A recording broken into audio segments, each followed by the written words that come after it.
Chapter 966. He knew that it was impossible for the Supreme Divine Sect to avenge him. After all, in the Supreme Divine Sect's eyes, Wang Qifeng was worse than a dog.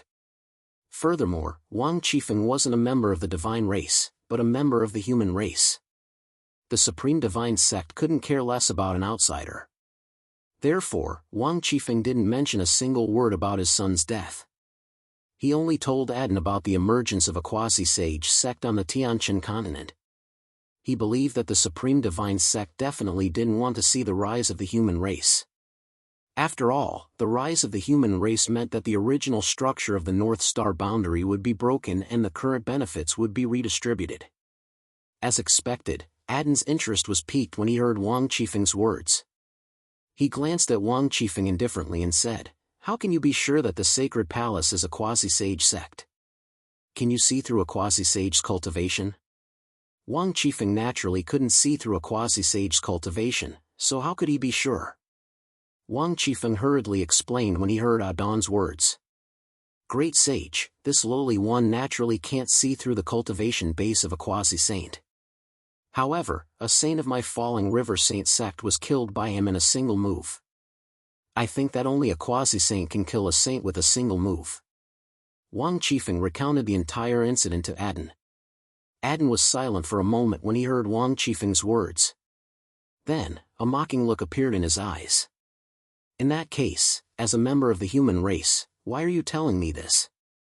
You must know that the human race has been looking forward to the birth of a quasi-sage sect for a long time.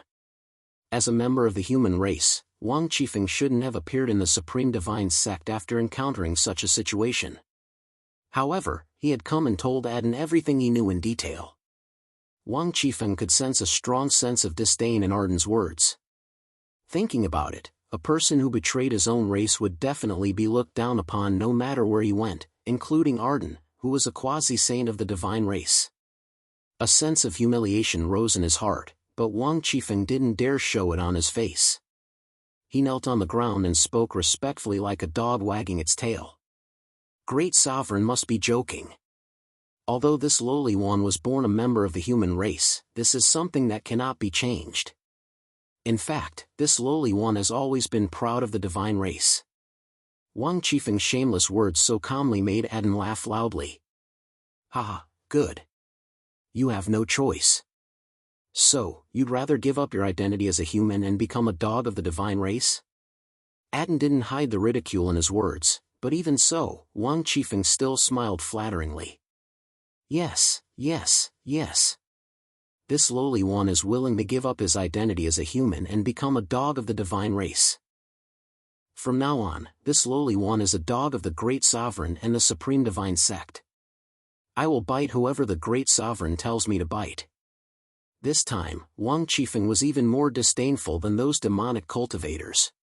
Perhaps Wang Qifeng thought that he was doing all this for the sake of avenging his son, but he had obviously neglected the fact that Wang Luo's death wasn't the main reason. It could only be said that Wang Qifeng was born to be such a person who was only fit to be a dog of others. Looking at Wang Qifeng, who was prostrating himself on the ground, Adin smiled and said, "Get lost. I already know what happened." If Wang Qifeng didn't even treat himself as a human, then there was no need for Adin to treat Wang Qifeng as a human either. Wang Qifeng nodded repeatedly and respectfully left Adin's cave residence. After leaving the Supreme Divine Sect, the smile on Wang Qifeng's face instantly disappeared and was replaced by an extremely cold expression. "It's all because of the Divine Palace. If it weren't for that, how could I have fallen to such a state? This time, I'd like to see how the Divine Palace will resist the Supreme Divine Sect." He blamed all the humiliation on the Divine Palace, but didn't realize that this had nothing to do with the Divine Palace. It was all Wang Qifeng's fault. He was born to be a dog. Wang Qifeng had secretly met with Yadan and even told him some embellished stories. As such, the Supreme Divine Sect obviously couldn't stand idly by. Wang Qifeng, on the other hand, only needed to quietly watch from the sidelines as the Sacred Palace was destroyed. He pretended that nothing had happened and returned to the Fallen River Sacred Sect, continuing to cultivate as usual. At the same time, the Divine Palace on the Heavenly Qin continent was incomparably peaceful. On one hand, they continued to expand the sacred region, on the other hand, they were constantly perfecting various aspects of management. At the same time, they naturally didn't neglect their cultivation. With the sacred region as an excellent cultivation environment, all the sacred palace disciples, including the deacons and half-saint elders, worked hard to improve their cultivation. The days were peaceful and fulfilling. Like everyone else, Xiaochen also worked hard on his cultivation. Now that he had reached the entry level of the Tao Emperor realm, his cultivation had completely stabilized, and his foundation was even more solid than before. On this day, Xiaochen called Xiaochen to the main hall of the central peak. Xiaochen bowed when he saw Xiaochen sitting alone in the main hall. Then, he smiled and said, "Ancestor, why have you called me here?" Xiaochen appeared very relaxed in front of Xiaosheng. He didn't feel the slightest pressure of facing a quasi-saint great sovereign. Seeing Xiaochen's smile, Xiaosheng also smiled and threw a technique relaying jade to Xiaochen. "What's this?" Xiaochen asked in confusion as he received the technique relaying jade. "You'll know when you see it for yourself." Xiaosheng smiled faintly in response to Xiaochen's question. "See for yourself." Upon hearing that, Xiaochen didn't hesitate and used the technique relaying jade on the spot. Then, all the information recorded in the technique relaying jade rushed into Xiaochen's head. This wasn't the first time Xiaochen used the technique relaying jade. However, he had never seen such a huge amount of information recorded in the technique relaying jade. Even Xiaochen felt a little dizzy after receiving all the information in the technique relaying jade. It took him a full 15 minutes to receive all the information in the technique relaying jade. He shook his aching head, but soon, a glint of excitement flashed in Xiaochen's eyes.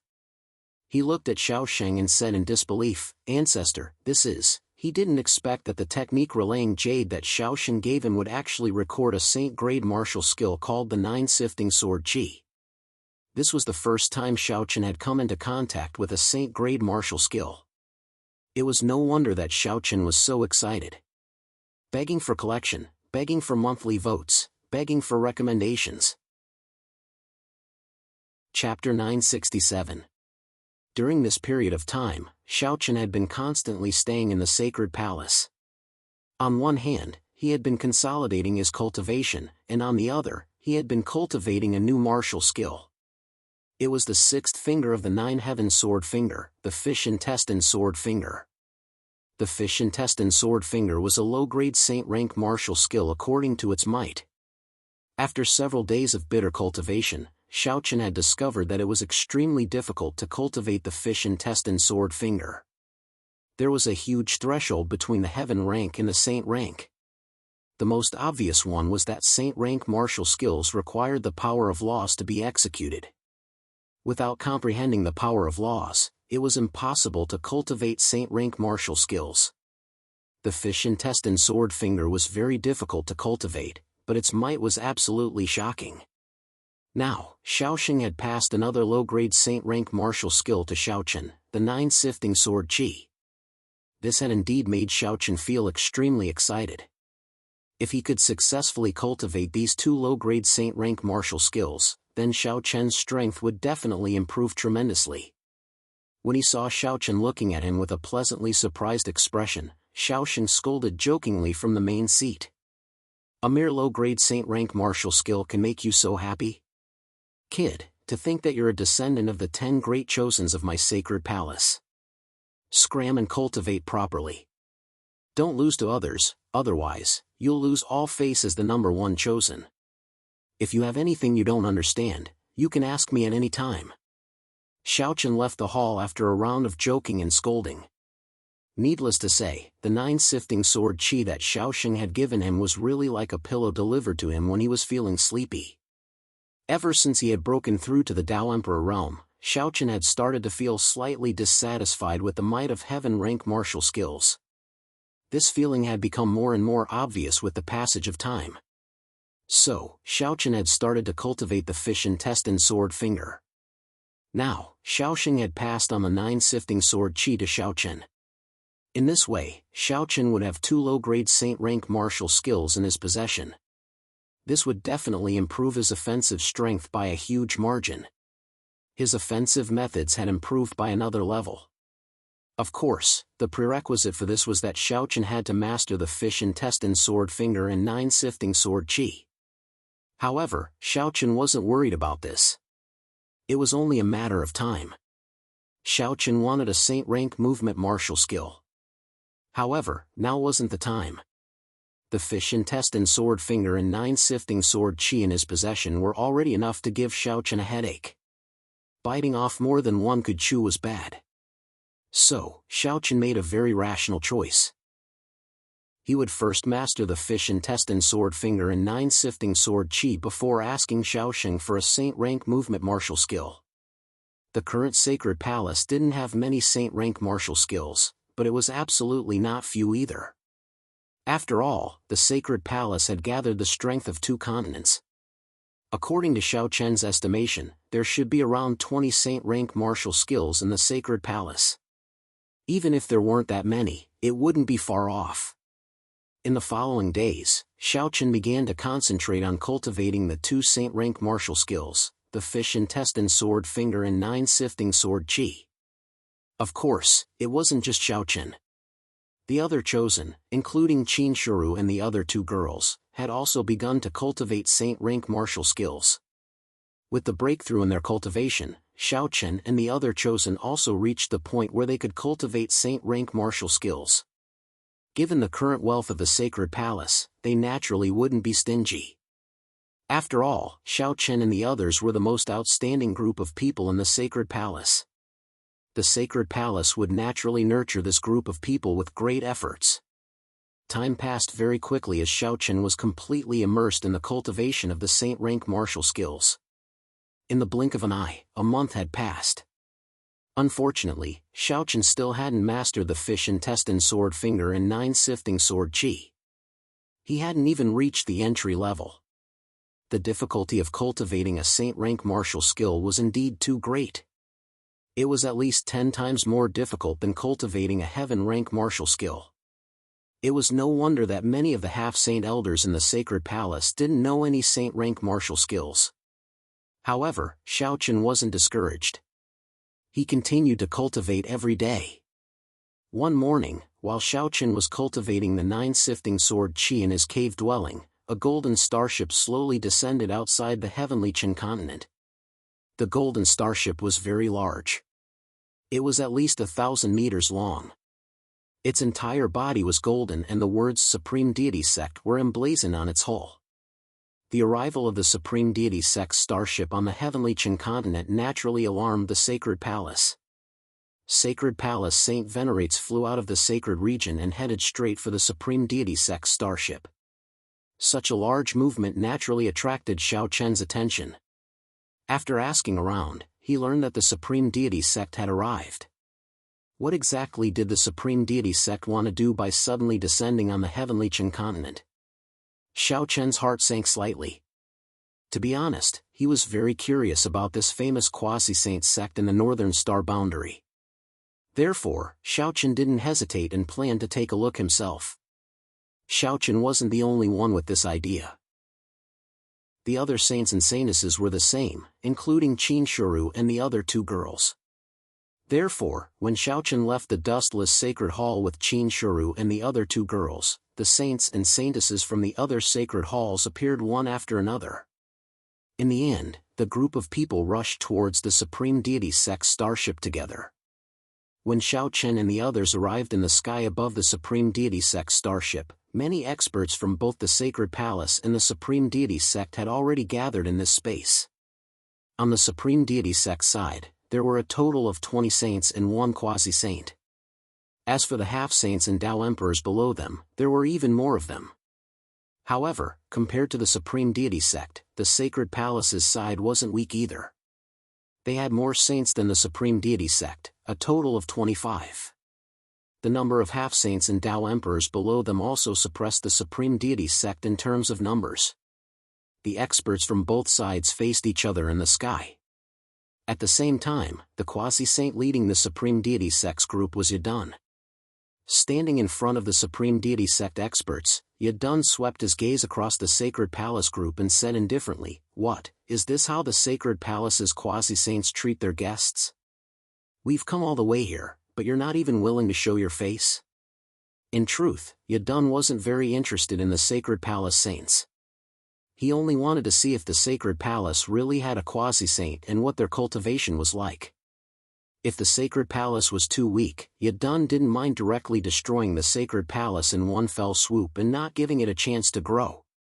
As soon as Yadun finished speaking, two figures appeared out of thin air in front of the Sacred Palace group. They were the two ancestors, Shaoxing and Mingjie. When the two quasi-saint great sovereigns appeared, a strange look flashed through Yadun's eyes when he saw Shaoxing and Mingjie. Two quasi-saints. It looks like the Sacred Palace is stronger than I expected. Yadun looked at Shaoxing and Mingjie with an indescribable light flickering in his eyes. He was the first to speak with a smile on his face and looked very gentle. "I heard that a quasi-saint sect has appeared in the human race.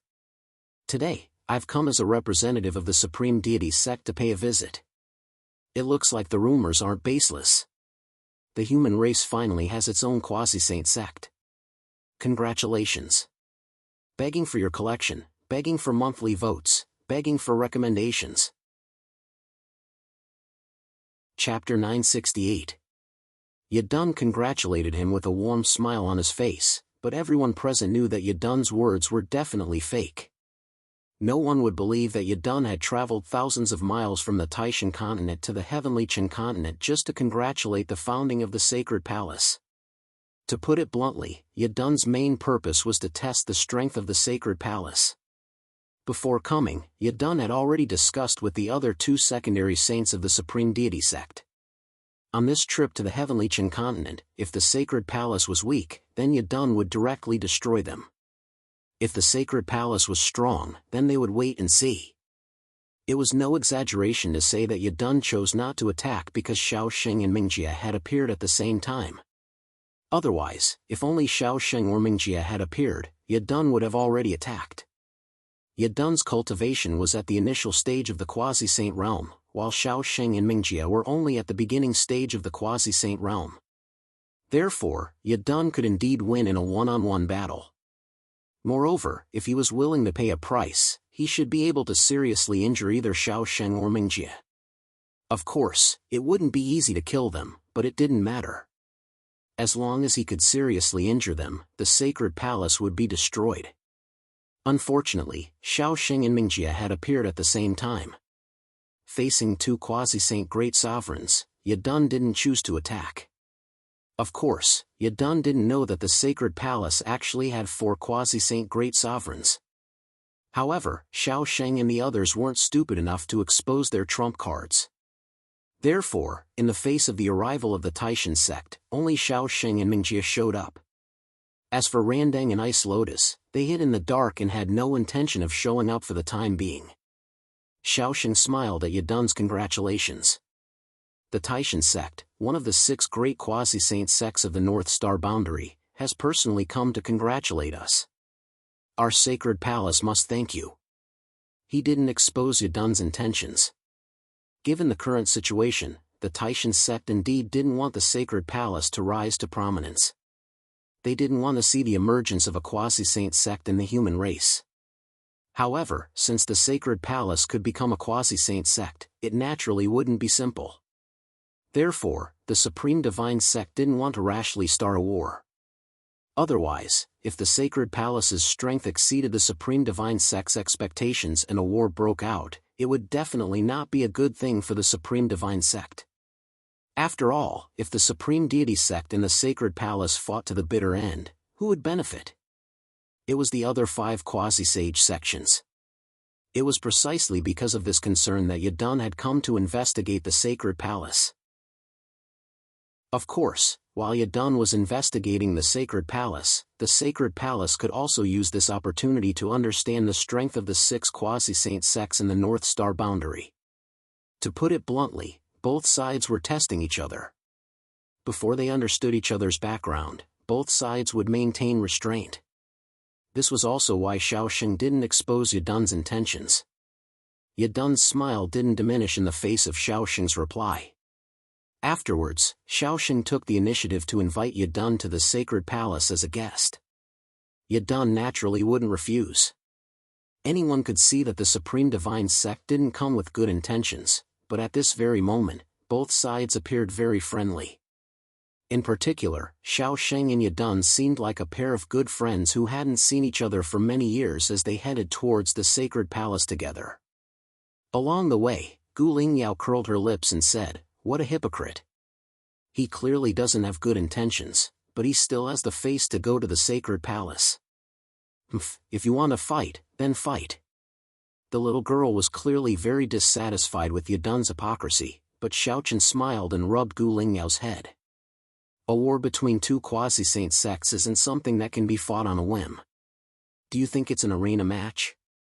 Putting aside the strength of the quasi-saint sects, just based on their influence alone, the entire North Star boundary will be thrown into chaos if the two quasi-saint sects start a war. Don't forget, there are many sacred sects that rely on the quasi-saint sections.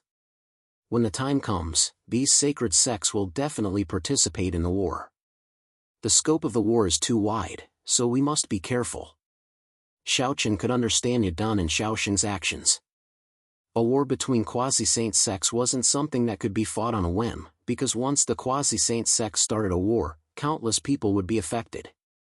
What's more, the Sacred Palace and the Supreme Saint Sect weren't the only quasi-saint sects in the North Star boundary. Therefore, quasi-saint great sovereigns like Yadun and Xiaoxing had to weigh the pros and cons before making a decision. This was because their decision would determine the life and death of countless people. Accompanied by Xiaoxing and Mingjie, Yadun and the people from the Supreme Saint Sect very quickly arrived at the sacred region. Yadun wasn't too surprised by the sacred region. After all, the Supreme Saint Sect also had such a world, so there was nothing to be surprised about. Along the way, Yadun and Xiaoxing seemed to be casually chatting, but during the conversation, Yadun constantly probed and inquired about the sacred palace. Of course, Xiaochen was also using Yadun to inquire about the Supreme Saint Sect. The two sly old foxes probed each other, and the exchange of words along the way was incomparably exciting. Xiaochen and the others couldn't help but sigh. They were both old foxes. It was true that old foxes were shrewd. Both of them were old monsters who had lived for who knew how many years and had seen all kinds of situations. Therefore, after this round of probing, both of them were a little depressed. There was nothing they could do about it. Whether it was Yadun or Xiaoxing, they were both slippery old loaches. It was almost impossible to get anything out of them. Therefore, after probing along the way, the two of them consciously chose to give up. This kind of low-level method was completely useless against old foxes like the two of them. After giving up on the idea of getting any useful information from Xiaoxing, Yadun took the initiative to change the topic. "Brother Xiaoxing, your sacred palace's scenery is really picturesque. It's much more beautiful than our Supreme Saint Sect." "Ha, Brother Yadun must be joking. What's the use of picturesque scenery? In the end, it still depends on strength. In the future, our sacred palace will have to rely on Brother Yadun and the Supreme Saint Sect to look after us. After all, our sacred palace is just a small boat and can't compare to a giant ship like the Supreme Saint Sect," Xiaoxing said with a smile. Comparing the sacred palace to a small boat and the Supreme Saint Sect to a giant ship, Yadun knew that Xiaoxing was just making things up.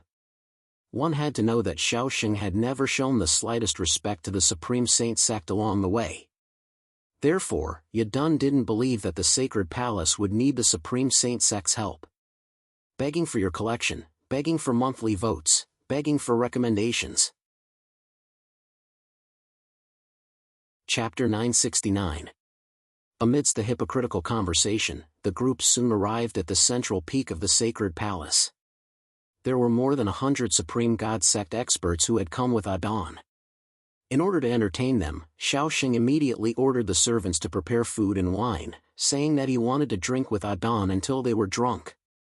The seemingly ordinary conversation was filled with intrigue. The food and wine had already been prepared in a huge garden behind the central peak.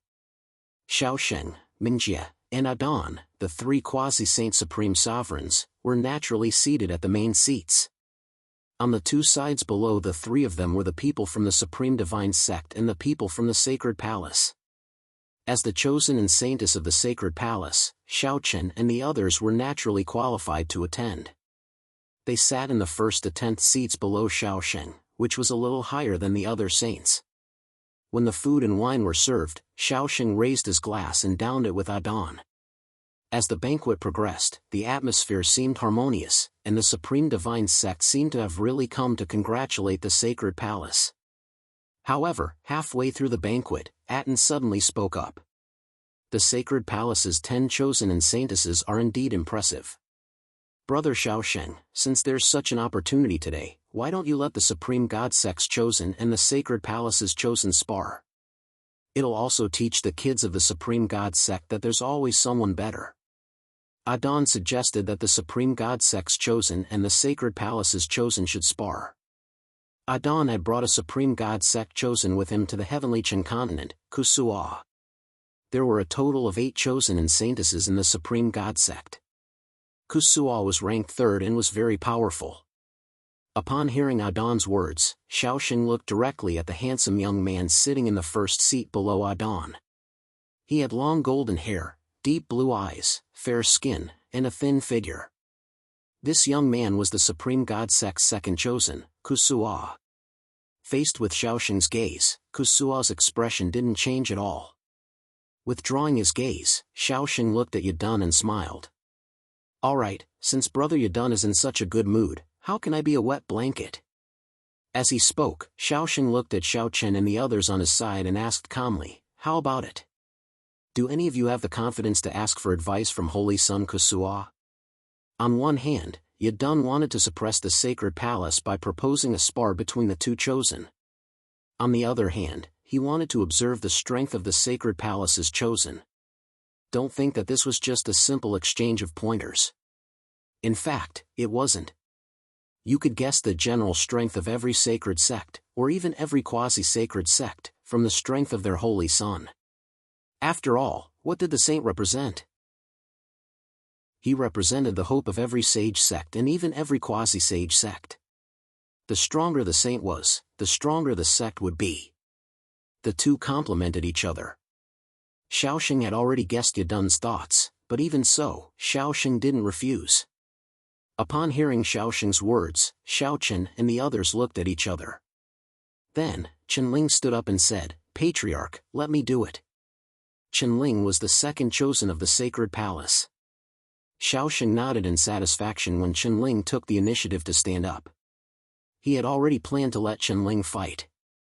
This battle couldn't embarrass the sacred palace, but at the same time, they couldn't let Yadun see the sacred palace's strength.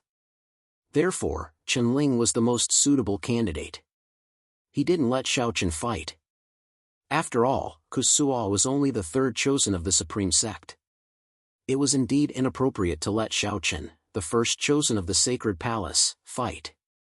Moreover, Long Qing was from the dragon clan. It was best not to expose his identity. As for Qinyu, he clearly had no intention of fighting. Emperor Qing's strength was perhaps slightly weaker than Kusua's. Therefore, after much consideration, Chenling was the most suitable candidate. Chenling volunteered. Kusua also stood up. The two walked to the center of the garden and stood facing each other. Chenling said indifferently. The second chosen of the sacred palace, Chenling hearing this, Kusua's expression remained calm as he said, Second Holy Son, I hope you don't disappoint me. I don't think so. Chenling smiled. The battle between the two sacred sects chosen was about to begin. After all, this was the first time the supreme sect and the sacred palace had come into contact. Kusua didn't waste any time. As soon as he finished speaking, he made the first move. He pointed a finger and a golden light flashed. It was just a casual attack, but its power was indeed extraordinary. Seeing this, Chenling also pointed out with his finger, and a large blue light shot out from his finger. The two rays of light collided in the air. After an intense collision, they cancelled each other out. In the first exchange, both parties were equally matched. Soon after, Kusuo took a step forward and his figure flashed as he charged towards Qianling at lightning speed. Qianling's strength was not bad to be able to block his first attack. Kusuo no longer held back and raised his speed to the limit. He immediately engaged in an intense battle with Qianling. Their speed was extremely fast. The two figures shuttled through the field like ghosts. Sonic booms constantly rang out. Such an intense battle caused the crowd to be unable to take their eyes off it. It was no exaggeration to say that the battle strength displayed by Qianling and Kusuo was enough to fight against a half-step Saint expert. If the two were compared to the chosen of the sacred sex, the difference was indeed not small. If a sacred sex chosen were to fight against them, they would probably be defeated in less than 100 moves. As chosen of the sacred sex chosen of the sacred sex could not be compared to the sacred sex chosen of the sacred sections. Although both sides were called chosen of the sacred sex, the difference between them was not to be underestimated. One had to know that the cultivation conditions of the sacred sex chosen of the sacred sex were much better than the sacred sex chosen of the sacred sections. Under the premise of such a huge difference in cultivation conditions, the sacred sex chosen of the sacred sex were naturally much stronger than the sacred sex chosen of the sacred sections. Qianling and Kusuo's attack speed was extremely fast. In the blink of an eye, the two had exchanged hundreds of moves. It could be said that every punch hit the flesh. Up until now, the two of them had not fallen into a disadvantageous position. They were still evenly matched. At the same time, Xiaosheng and Yadun who were on the high seats had their own thoughts.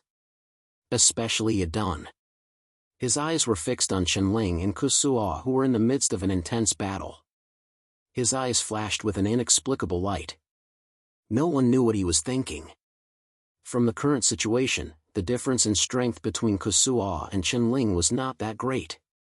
It would not be easy for the two of them to determine the winner. Please add, please vote, recommend. Chapter 970. An indescribable light flickered in his eyes. No one knew what he was thinking. Only Adon himself knew that there was a touch of bitterness and seriousness in his heart.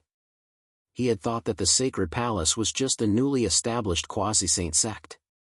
Even if it had a quasi-saint great sovereign overseeing it, there would still be a gap in overall strength between it and an established quasi-saint sect like the Supreme God sect. However, what Adon didn't expect was that the Sacred Palace wasn't as weak as he had imagined. Apart from the two quasi-saint great sovereigns, Xiaosheng and Mingjie, the Sacred Palace chosen were also extremely strong. Based on the Sacred Palace chosen's battle strength, Adon could easily guess that the other disciples of the Sacred Palace wouldn't be too weak either. At least, they wouldn't be as weak as he had imagined. It wasn't an exaggeration to say that the Sacred Palace was fully qualified to contend with an established quasi-saint sect like the Supreme God sect. Looking at the fierce battle between Qianling and Kusuo, Kusuo was the third chosen of the Supreme God sect, but he couldn't gain the slightest advantage over Qianling. Even with Adon's eyesight, it was difficult to tell who would win in the end. However, even if there was a victor, it would definitely be a Pyrrhic victory. There was even a possibility that both sides would suffer heavy losses. After personally witnessing the Sacred Palace, Adon had to admit that the Sacred Palace was indeed not to be underestimated. Based on the strength that the Sacred Palace had displayed so far, Adon had to treat them with caution. The Sacred Palace was no longer the new quasi-saint sect that Adon had guessed could be destroyed with a wave of his hand. In the face of such a Sacred Palace, Aten was not strong enough. If the Supreme Divine Sect really wanted to attack the Sacred Palace, the Heavenly Saint Sect would have no problem winning in the end. However, it was undeniable that the Supreme Divine Sect would have to pay a painful price. Was it really worth it to pay such a painful price for the sake of the Sacred Palace? This was a question that Adon had to consider. Of course, Yadun believed that the Supreme Divine Sect would definitely win because he had only considered the strength that the Sacred Palace had displayed so far. If Yadun had known that the Sacred Palace had more than 2 quasi-saint supreme venerates, he probably wouldn't have thought so. But even so, Yadun had completely given up on the idea of attacking the Sacred Palace. He had no choice. The sacred palace's appearance had changed the situation in the North Star boundary. As a wise old man, how could Yadun allow the Supreme Divine Sect to take the lead? One had to know that if the Supreme Deity Sect and the Sacred Palace really fought to the death and both sides suffered heavy losses, the other 5 quasi-saint sects would be the happiest. This was the situation that Aten was most unwilling to see. As for Wang Qifeng and the Fallen River Sacred Sect, how could Yadun not know that Wang Qifeng was trying to sow discord? Although he didn't know the reason, Yadun knew right from the start that Wang Qifeng had come looking for him and told him about the Sacred Palace in order to get the Supreme Divine Sect to deal with the Sacred Palace. Unfortunately, the Sacred Palace's strength had exceeded Arden's expectations, so he gave up on the idea. He wasn't going to attack the Sacred Palace anymore. After all, there wasn't any conflict of interest between the two sides, and it wouldn't do him any good to act rashly.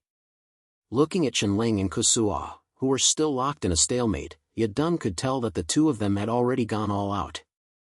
Every blow that landed was terrifyingly powerful.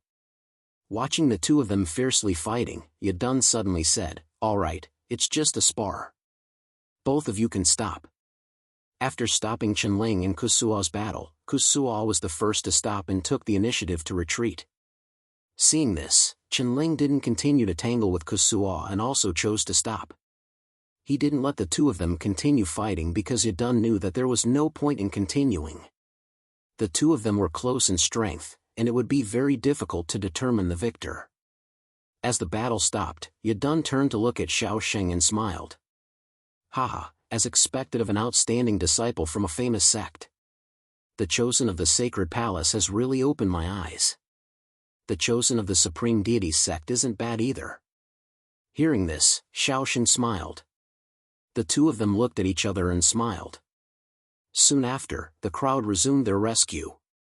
For some reason, Yadun didn't continue to probe the Sacred Palace and instead drank and chatted merrily with Xiaosheng. It felt as if he was really there to congratulate the Sacred Palace. Yadun and Xiaosheng chatted happily throughout the banquet. In the end, Yadun took the initiative to bid farewell and invited Xiaosheng to visit the Supreme Divine Sect as a guest. "Brother Xiaosheng, all good things must come to an end. The two of us drank to our heart's content this time. If you have time in the future, feel free to come to the Supreme Divine Sect. I will personally welcome you, Brother Xiaosheng." Yadun smiled. Xiaosheng smiled at Yadun's words. "It's rare for Brother Yadun to come here. How can you not stay for a few more days?" He wanted Yadun to stay on the heavenly Qin continent for a few more days, but Yadun shook his head with a smile. "No, thank you for your kindness, Brother Xiaosheng. There will be plenty of time in the future." Since Yadun insisted on leaving, Xiaosheng naturally wouldn't force him to stay. The two old foxes tried to outwit each other. In the end, when Yadun led his people onto the Supreme Divine Sect starship, he suddenly turned to look at Xiaosheng and smiled. "Brother Xiaosheng, we hit it off at first sight. There are some things I don't want to hide from you." In fact, the Supreme Divine Sect was only able to learn about the Sacred Palace so quickly because of the Fallen River Holy Sect's sect master, Wang Qifeng. "He came to see me." "All right, Brother Xiaosheng, farewell."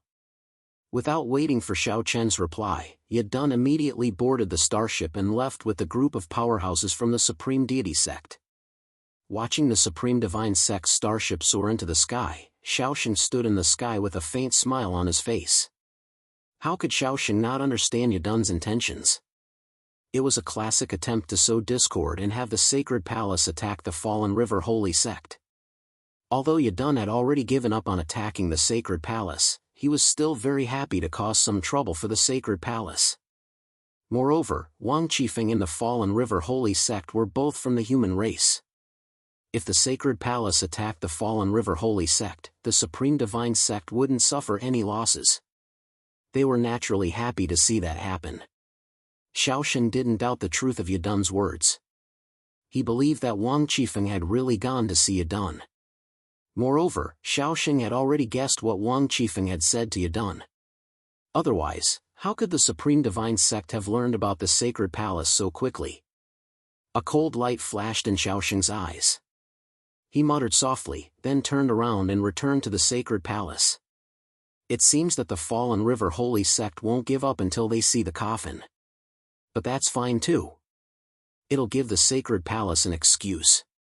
Xiaoxing returned to the central peak of the sacred palace. In the main hall of the central peak, he summoned Dipankara and Bing Lian. The four patriarchs sat together in a circle. Clearly, they had something to discuss. Begging for your collection, begging for monthly votes, begging for recommendations. Chapter 971. Xiaoxing and the others sat in a circle in the Great Hall and looked at Randang and the others. Xiaoxing said indifferently, "It seems that the Supreme Divine Sect has already set their sights on us. However, the Falling River Sacred Sect doesn't know what's good for them. I want to make an example out of them." Yadun's words before he left were clearly to sow discord between the Sacred Palace and the Falling River Sacred Sect. He wanted the Sacred Palace to attack the Falling River Sacred Sect. However, Xiaoxing didn't care about this. The most important thing was that the Sacred Palace was basically on the right track. As a newly established quasi-saint sect, the Sacred Palace would inevitably have to deal with the other 6 quasi-saint sects of the North Star boundary. In other words, with the establishment of the Sacred Palace, it would sooner or later integrate into the North Star boundary. As a result, the Sacred Palace had just been established and didn't have much of a reputation. At this moment, the Sacred Palace urgently needed to establish its prestige and let the other sects and forces of the North Star boundary know that the Sacred Palace wasn't to be trifled with. At the same time, it also told the other sects and forces of the North Star boundary that the rise of the Sacred Palace was inevitable. It was clear that many people didn't want to see the rise of the Sacred Palace. After all, the emergence of a new quasi-saint sect meant that it would destroy the interests that had been previously divided. As a result, instead of tolerating everything, the Sacred Palace might as well kill to establish its prestige. The Falling River Sacred Sect was the best target at the moment. They had bumped into the muzzle of the spear. Knowing Xiaoxing's thoughts, Randang, Bing Lian, and Mingjie pondered for a moment before speaking. It's not impossible to attack the Falling River Sacred Sect, but Xiaoxing, the Falling River Sacred Sect is still a human force. If we directly destroy them, I'm afraid the other human forces will be dissatisfied. The Sacred Palace was a quasi-saint sect established by the human race, and the Falling River Sacred Sect was also a human force. If the Sacred Palace attacked the Falling River Sacred Sect, it would be tantamount to killing one of their own. It wouldn't be good if word of this spread. Knowing what Randang was worried about, Xiaoxing smiled and said, "Who said that we are going to destroy the Fallen River Holy Sect? We are just cleaning up the black sheep inside the Fallen River Holy Sect." Xiaoxing had never thought of destroying the Fallen River Saint Sect. His target this time was only the sect lord of the Fallen River Saint Sect, Wang Qifeng. Killing him and supporting another elder to become the sect lord of the Fallen River Saint Sect was Xiaoxing's real goal. At the same time, Xiaoxing wanted to use this opportunity to bring the Sacred Palace into the sights of the other quasi-sage sects in the North Star boundary and pave the way for the rise of the Sacred Palace in the future. They didn't need to destroy the Falling River Saint Sect, they only needed to deal with Wang Qifeng. Randang didn't say anything after hearing Xiaoxing's words. After some discussion, the four quickly decided that Xiaoxing and Mingjie would lead people to the Taishan continent. As for Randang and Bing Lian, they would continue to guard the Sacred Palace. It wasn't time for Randang and Bing Lian to expose themselves yet. It was always good for the Sacred Palace to hide some tricks. The four patriarchs made their decision. On the other side, Xiaochen, who was in the dustless Sacred Hall, returned to his cave residence with Qin Shuru and the other 2 women. However, before they could sit down, a saint from the Sacred Palace came and told Xiaochen to lead 500 disciples and elders of the Wuchen Sacred Palace to prepare to leave for the Taishan continent tomorrow. This time, Xiaoxing planned to bring Xiaochen's Wuchen Sacred Palace, Qinling's Lingyan Sacred Palace, and Changqing's Thousand Dragon Sacred Palace along with them. A total of 1,500 experts from the 3 holy temples, including Xiaochen and the other two holy sons, as well as Xiaoxing and Mingjie, were deployed. Such a force was enough to easily suppress the Fallen River holy sect. Xiaochen was slightly taken aback when he heard the saint's words, but then he nodded and agreed. Xiaochen hadn't expected that Xiaoxing would lead people to the Taishan continent. However, since he had already made his decision, Xiaochen naturally couldn't say anything. Moreover, Xiaochen was looking forward to going to the Taishan continent. He had seen the saint of the Taishan sect with his own eyes. He was indeed very strong and could fight evenly with Chenling. Xiaochen also wanted to fight the saint of the Taishan sect. The news that Xiaoxing and Mingjie were going to lead people to the Taishan continent quickly spread. Xiaochen and the other saints from the 3 sacred palaces would follow them.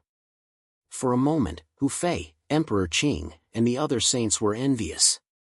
They hadn't received any orders from the saints. In other words, they couldn't go to the Taishan continent and could only stay in the sacred palace. They had long wanted to go out and see the prosperity of the North Star boundary, but unfortunately, they didn't have the chance this time. Early the next morning, Xiaochen, Chenling, and Chan Qing each led 500 experts from the sacred palace to the central peak. Then, Xiaoxing and Mingjie also appeared. Everyone boarded the starship and left the sacred palace, heading towards the Taishan continent. During the establishment of the sacred palace, Xiaoxing and the other saints had built a few more starships. The starship that Xiaochen and the others were on was a newly built one. It was silver-white in color and nearly 1,000 meters long. It was huge, and the words Sacred Palace were engraved on the ship's hull, indicating that the starship belonged to the Sacred Palace. Xiaochen, Longqing, Chenling, and Qin Shuru were sitting together in the starship's hull. Xiaochen had already told Xiaochen and the others the purpose of this trip. Xiaochen and the others didn't care too much about it. A mere Fallen River sacred sect wasn't worth their attention. Xiaochen and the others were really looking forward to the Taishan sect. They didn't know if they would have the chance to fight the chosen of the Taishan sect on this trip to the Taishan continent. After taking a sip of wine, Xiaochen looked at Chenling and smiled. "Big brother, how is Kusua's strength? Are you really not confident in defeating him?" Only Chenling had fought with the chosen of the Taishan sect before. As they chatted, Xiaochen asked curiously. In response to Xiaochen's question, Chenling smiled and said, "He's very strong. I'm afraid it would be difficult to determine the victor between us in a simple exchange of pointers. However, if it was a life-and-death battle, the victor should be 50-50. He wasn't exaggerating. Kusua was indeed very strong. Even if it was a life-and-death battle, Chenling and Kusua would have a 50-50 chance of winning. Chenling didn't have absolute confidence in defeating him. Hearing this, Xiaochen's anticipation grew. The chosen of the quasi-saint sects were indeed not to be underestimated. Each of them was boundlessly strong. However, it was precisely because of this that it was more interesting. He was looking forward to this trip to the Taishan continent. If he could personally exchange pointers with the chosen of the Taishan sect, then this trip would really be worth it. Seeing the faint fighting spirit in Xiaochen's eyes, Chenling smiled and said, "It seems that this trip to the Taishan continent will be very exciting. Begging for your collection, begging for monthly votes, begging for recommendations." Chapter 972. Xiaochen and the others did not know much about the Taishan continent. Or rather, they knew very little about the entire North Star boundary. Because of this, Xiaochen was looking forward to the trip to the Taishan continent. In the starry sky, the Sacred Palace starship quickly cut through the starry sky and headed straight for the Taishan continent. They did not encounter any trouble along the way. Half a month later, they arrived at the Taishan continent. Standing on the deck of the starship, they looked at the magnificent continent in front of them. This was the Taishan continent, the continent controlled by the Taishan sect. Now that they had truly witnessed the vastness of the Taishan continent, the Tianshan continent was almost like a small island compared to it. Even the Tiana continent was far smaller in size. It was at least 10 times the size of the Tiana continent. What Xiaochen and the others did not know was that there were several races living on the Taishan continent. Not only were there humans in Shin clan, but there were also Demon clan, Beast clan, and Ghost clan living on the Taishan continent. However, because of the existence of the Taishan sect, the Shin clan was the undisputed master of the Taishan continent. The other races had to submit to them. This was the first time they had left the Tianshan continent and come into contact with a continent in the outside world. The Taishan continent was about to become the first stop of the Sacred Palace's rise. He had directly ordered the starship to land, so he didn't know the exact location of the Fallen River Holy Sect. However, this was obviously not a problem. He could ask anyone to find out. After all, the Fallen River Holy Sect was a saint sect. He believed that they would not be unknown on the Taishan continent. No one knew where they landed. The Sacred Palace starship landed directly in a mountain range on the Taishan continent. This mountain range was huge. At least, Xiaochen and the others had never seen it before. The mountain ranges of the Tianshan continent and the Tiana continent could not compare at all. There was no one around. Then, Xiaoxing said to everyone, "Go and find out about the Taishan continent." They did not know anything about the Taishan continent, so Xiaoxing asked everyone to go and find out. In this regard, Xiaochen and the others naturally volunteered. Then, Xiaochen, Chenling, Longqing, Qinshuru, and a saint from the Sacred Palace went to the outside world to find out more information. As for the others, they stayed on the starship and waited for Xiaochen and the others. The fact that Xiaochen and the others were allowed to go out was something that the others were naturally envious of.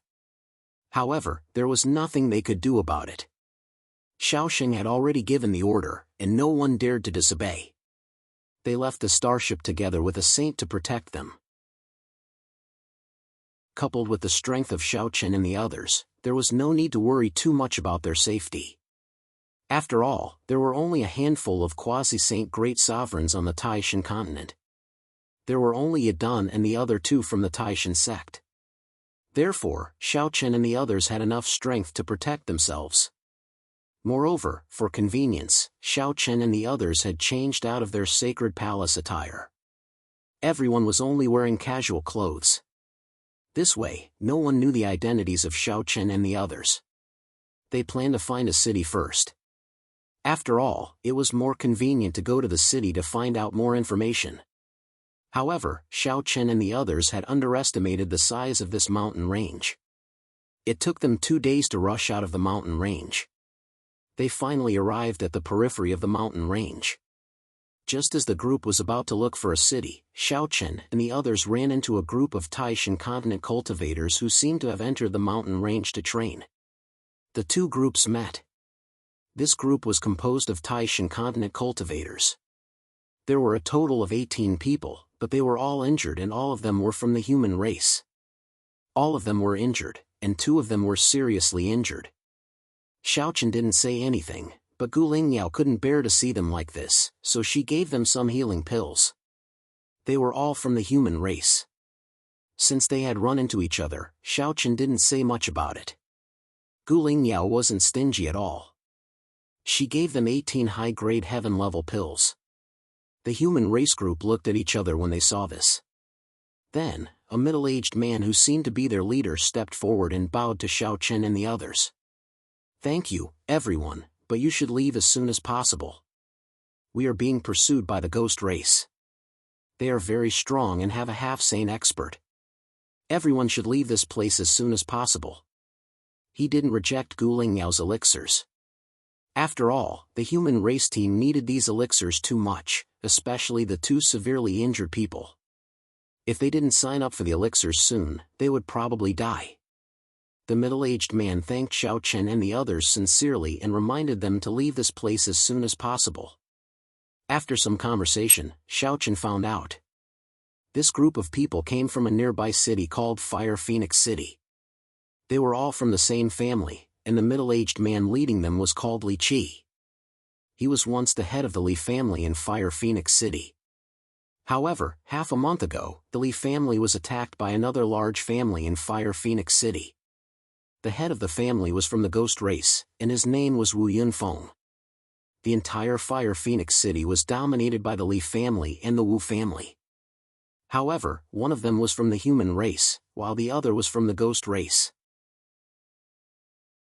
In addition, there was a lot of competition for interests. Therefore, the two families had a deep grudge since a long time ago.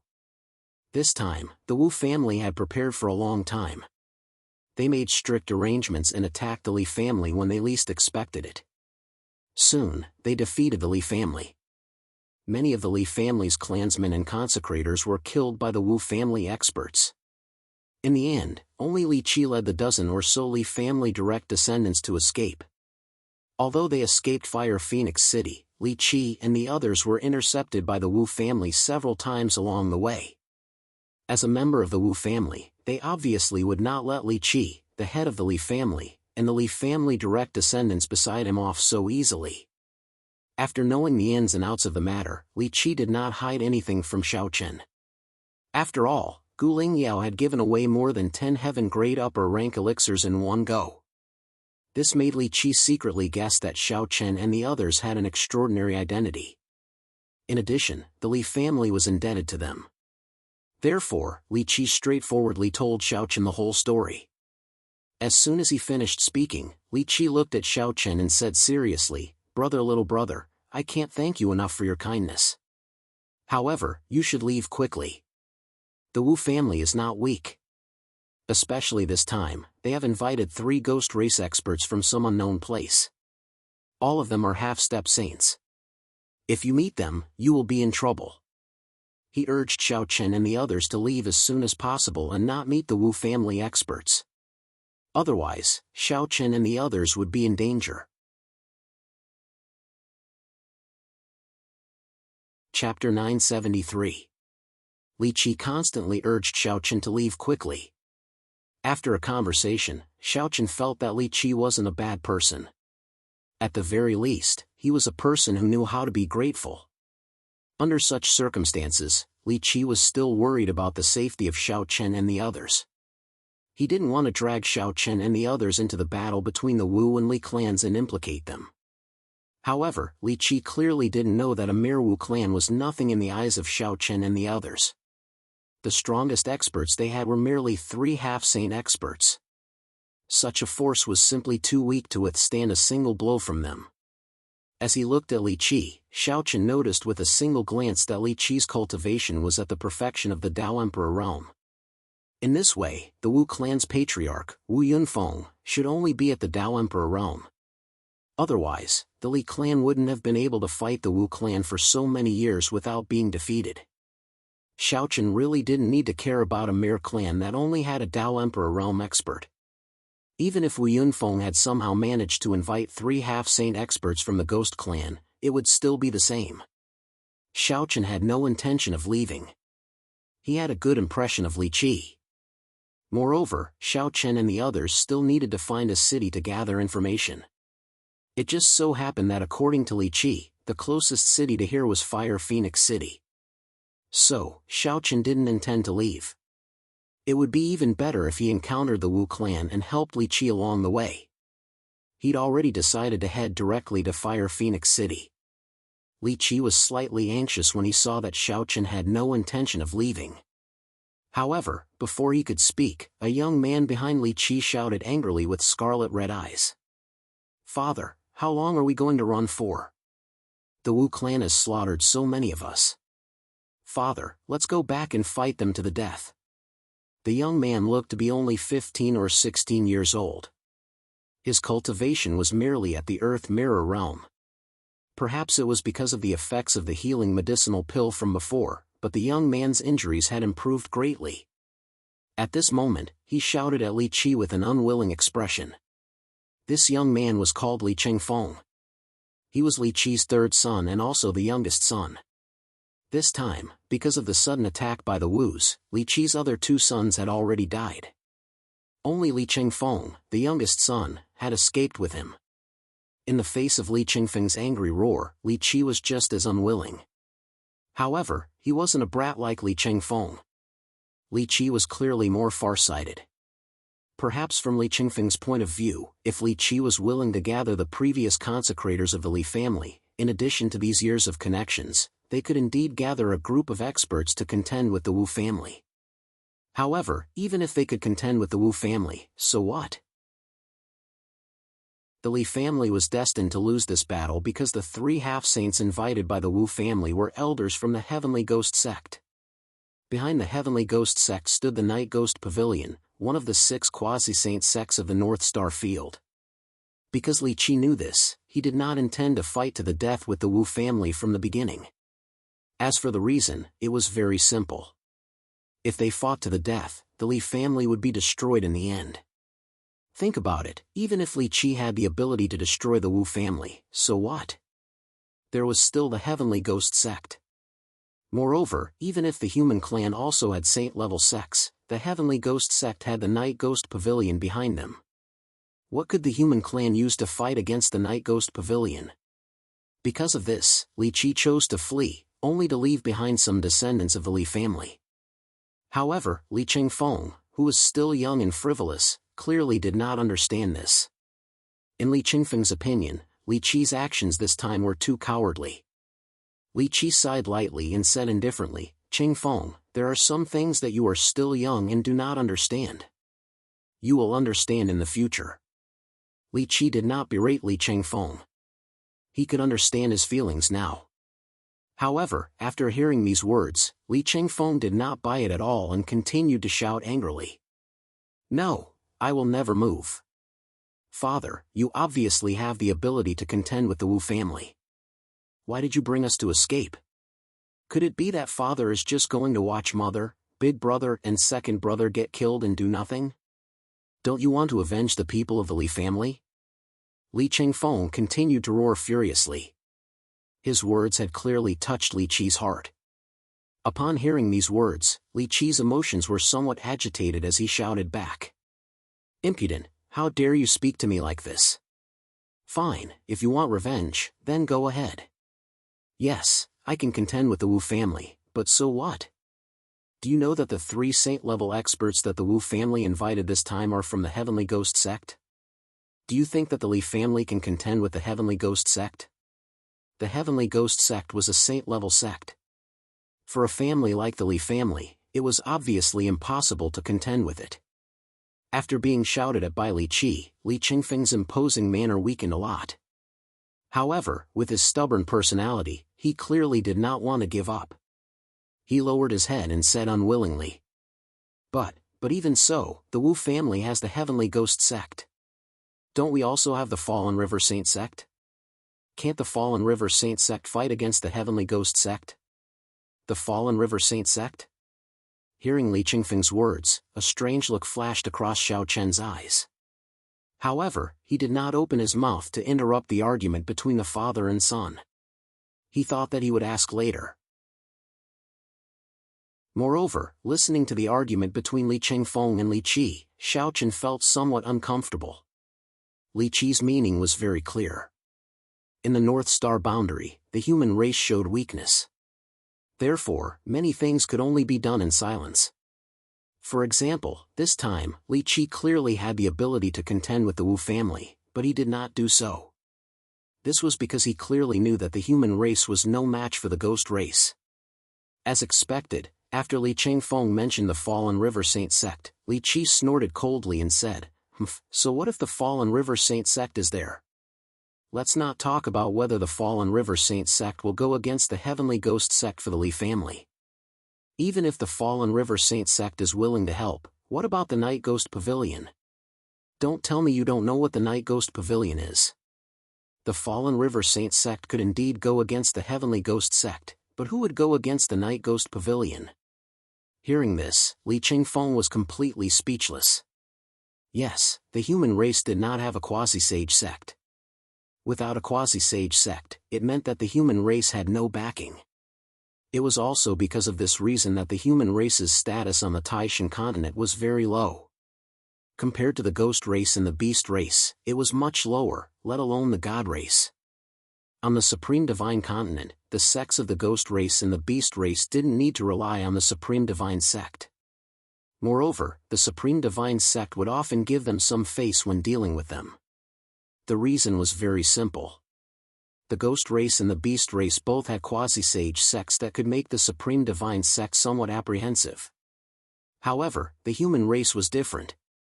On the Taishan continent, the human race's sects and forces had to rely on the supreme sect. Otherwise, they would definitely be destroyed. Moreover, because they were not of the same race, the supreme sect was obviously not so polite to the human race's sects and forces. Begging for collection, begging for monthly votes, begging for recommendations. Chapter 974. On the Taishan continent, the human clan was often at a disadvantage. The reason was very simple. It was because the human clan did not have the backing of a quasi-saint sect. Therefore, even the human clan's saint sects could only lower their heads on the Taishan continent and become watchdogs under the Taishan sect. It was precisely because the human race didn't have a quasi-sage sect and because they were weak that they were bullied. Previously, they had heard about the human race's status in the North Star boundary. But today, they truly experienced the helplessness of the human race in the North Star boundary. Just like the matter between the Li and Wu families, Li Qi clearly didn't need to run away like this. Li Qi clearly had the ability to fight against the Wu family, but because the Night Ghost Pavilion was a quasi-sage sect, Li Qi, who clearly could have chosen to resist, chose to compromise. This was because Li Qi was very clear that for the human race, there were many things that they could only swallow in silence and turn big problems into small ones. Once the matter blew up and escalated to the level of a quasi-sage sect, then the human race would have no right to speak.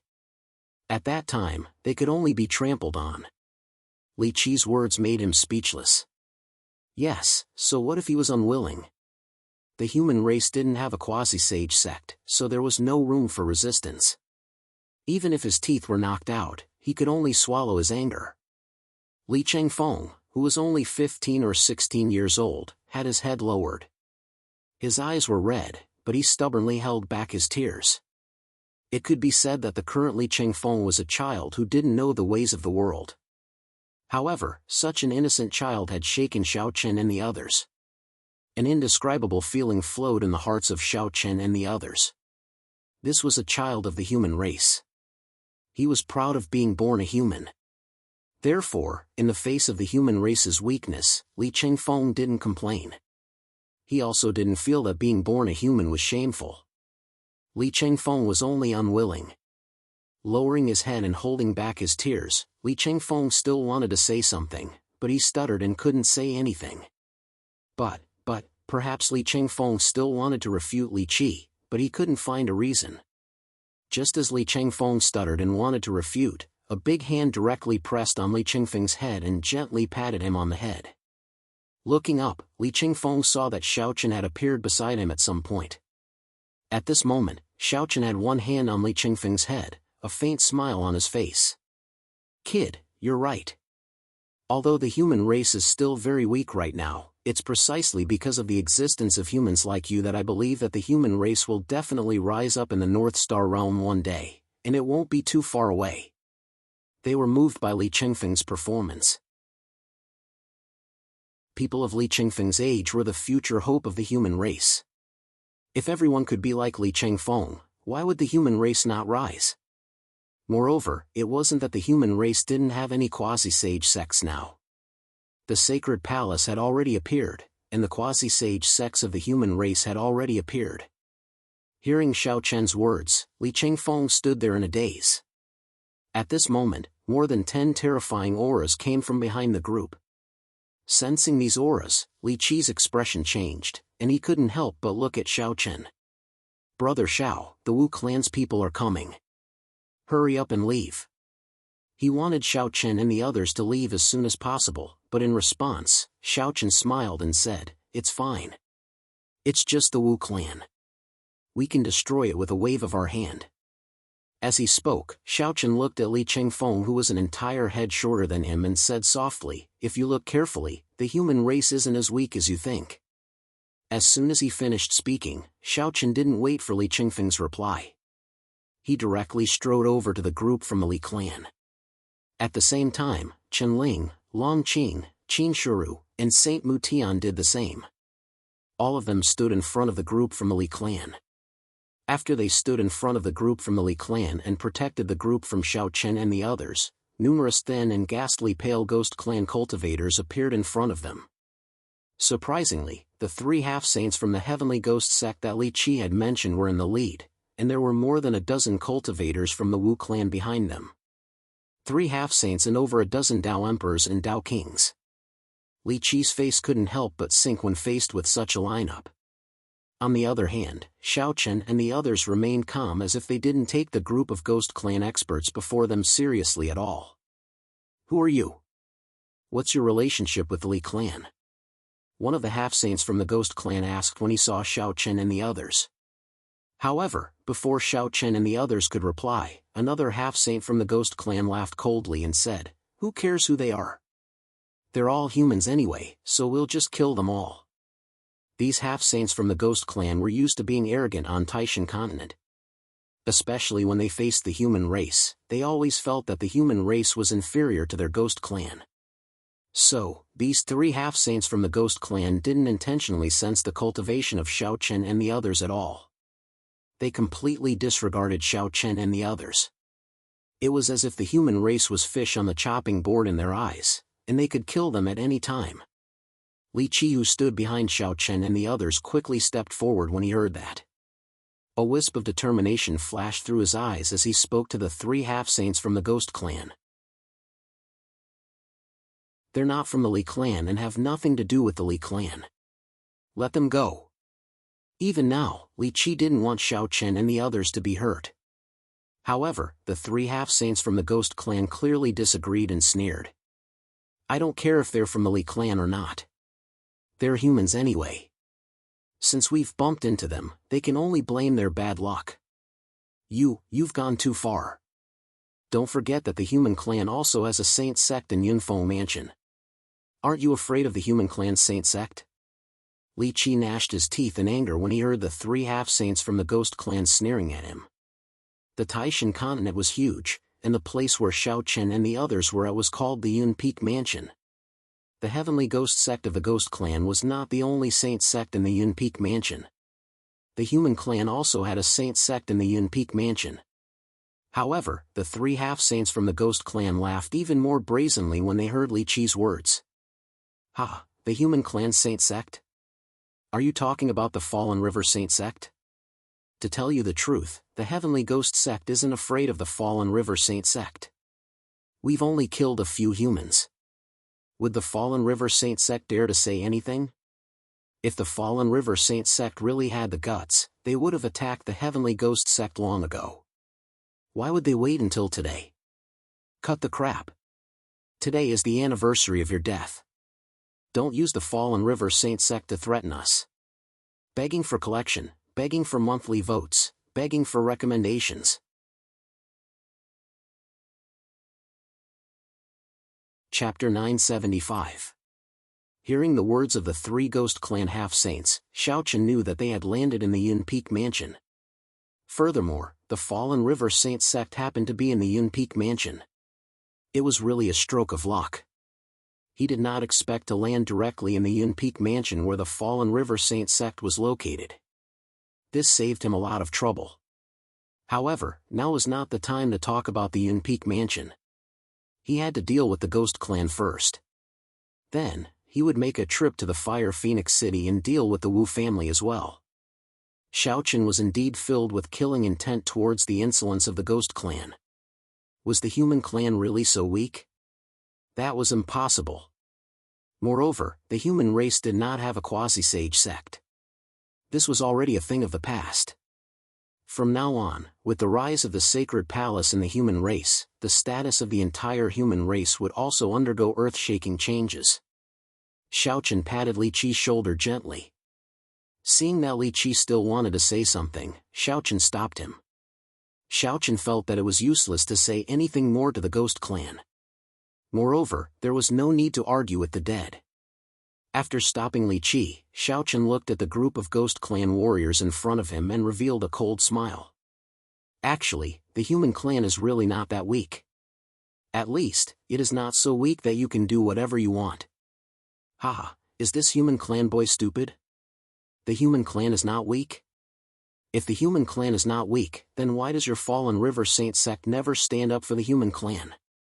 What a joke! Hearing Xiao Chen's words, the 3 half-saints of the ghost clan laughed out loud again. Because the human clan was weak, the fallen river saint sect could also be said to be extremely cowardly.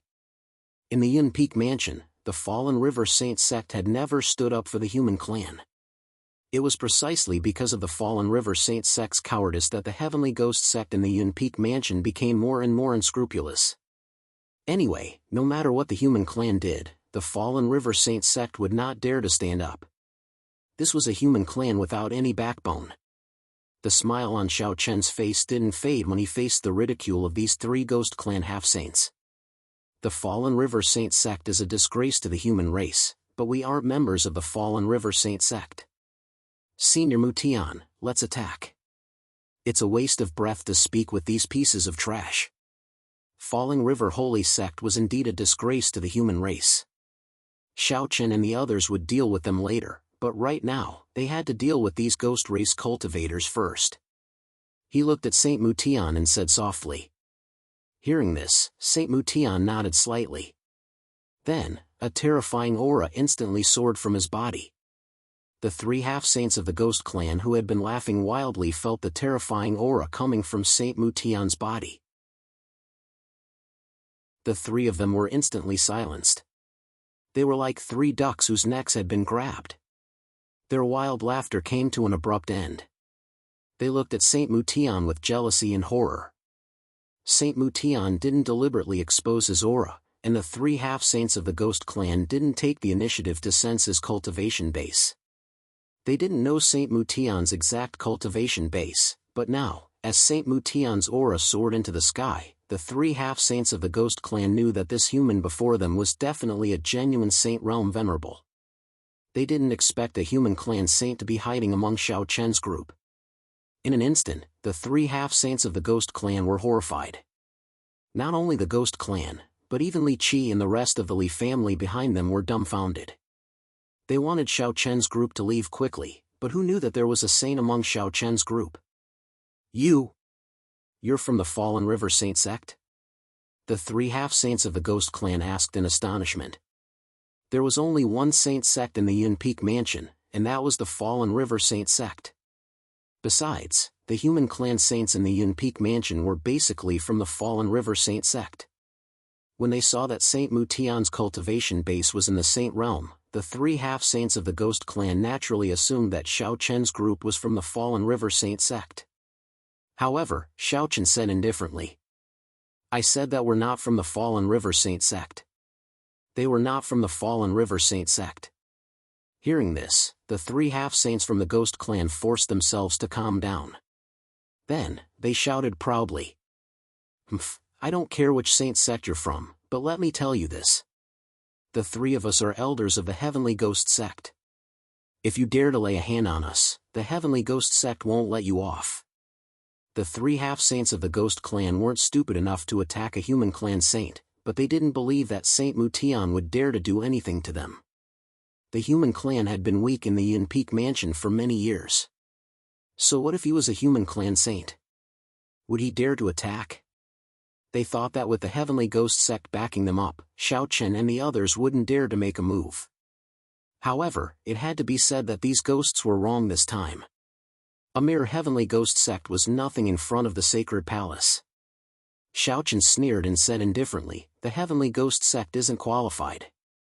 Perhaps we can negotiate if the Night Ghost Pavilion of the Ghost Clan comes. But your Heavenly Ghost sect is too weak. With that, Saint Mutian made a move. He clenched his fist across the air and crushed one of the half-saints of the Ghost Clan. The remaining 2 half-saints of the Ghost Clan were shocked when they saw that Saint Mutian had killed one of them without hesitation. They didn't dare to stay any longer and turned to leave. This was crazy. How could a human clan saint kill a member of the Ghost Clan? Moreover, he was an elder of the Heavenly Ghost sect. Weren't they afraid of the Heavenly Ghost sect's revenge? They couldn't figure it out, but they didn't have time to think about it. They immediately turned around and fled. However, Saint Mutian didn't intend to give them a way out. He took a step forward and chased after them. Saint Mutian went after the two half-saints of the Ghost Clan. At the same time, the remaining Wu clan members were all stunned. The situation had changed too quickly. They didn't even have time to react. After Saint Mutian left, Xiaochen looked at the group of ghosts from the Wu clan and said nonchalantly, "Let me deal with these people." With that, Xiaochen walked toward the Wu clan members alone. As for Chen-Ling, Long Qing, and Qin Shuru, they had no intention of helping. Seeing Xiaochen walk toward the Wu clan members alone, Li Qi, who was still in shock, asked almost subconsciously, "Aren't you going to help brother, little brother?" Facing so many Wu clan members, wouldn't it be too dangerous for Xiaochen to go alone? Hearing Li Qi's words, Flower Fairy smiled and said, "Don't worry. These weaklings aren't worthy of being my husband's opponent. Moreover, the human clan isn't as weak as you think. Begging for your collection, begging for votes, begging for recommendations."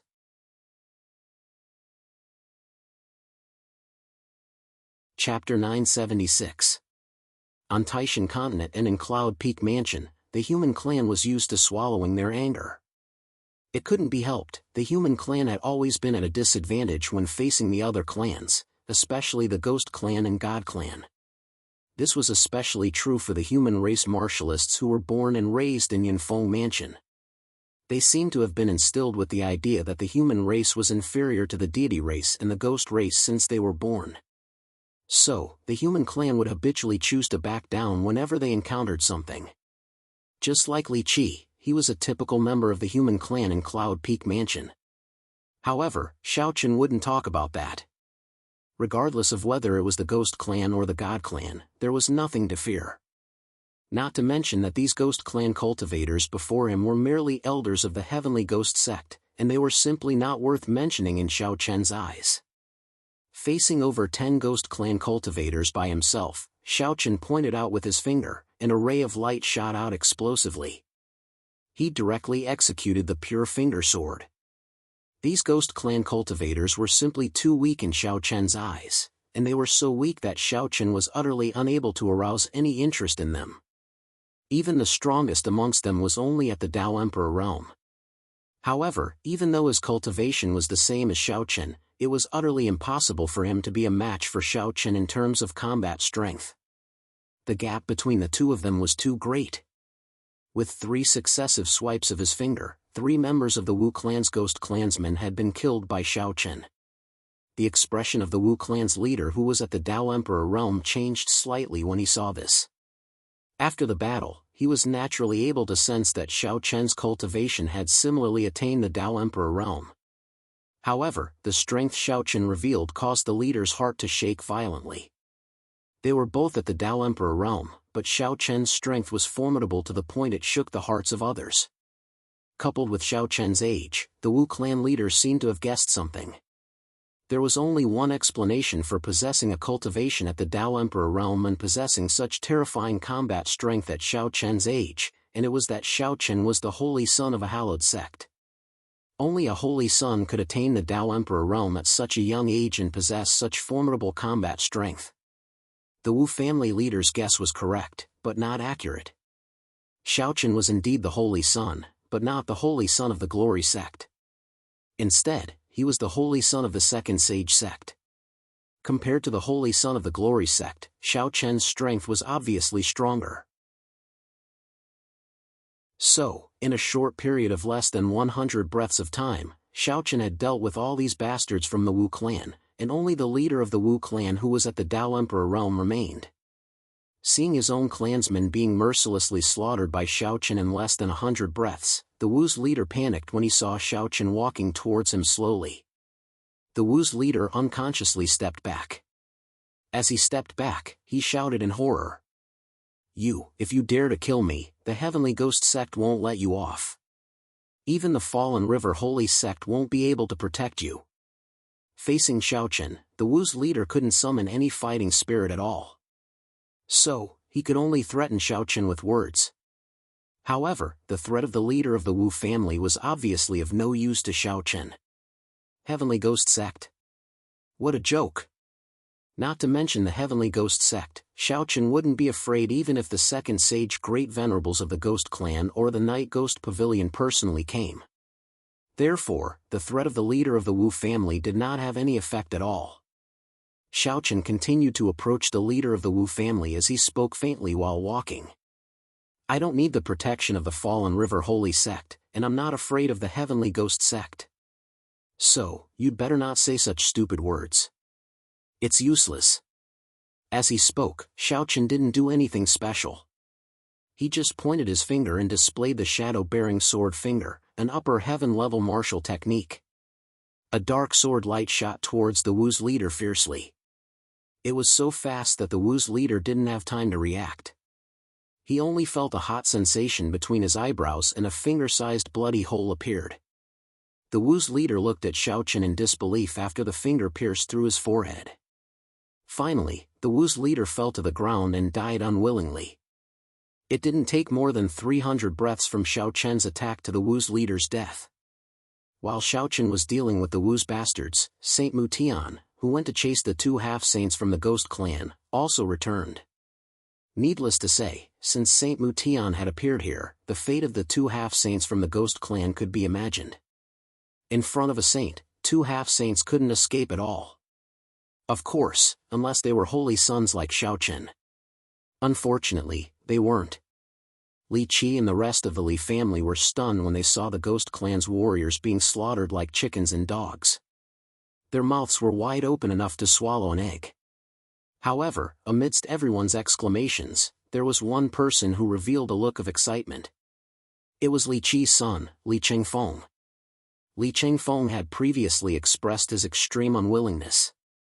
Now, when he saw Xiaochen and Saint Mutian kill the Ghost Clan's warriors so easily, Li Chengfeng felt his blood boil.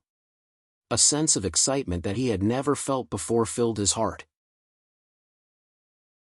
Ignoring the shock of the Li family, Xiaochen came to Li Qi's side and called out a few times before Li Qi came back to his senses. Xiaochen smiled when he saw this. Patriarchally, if there's nothing else, take us to Fire Phoenix City. There's no need to worry about the Wus and the Heavenly Ghost Sect.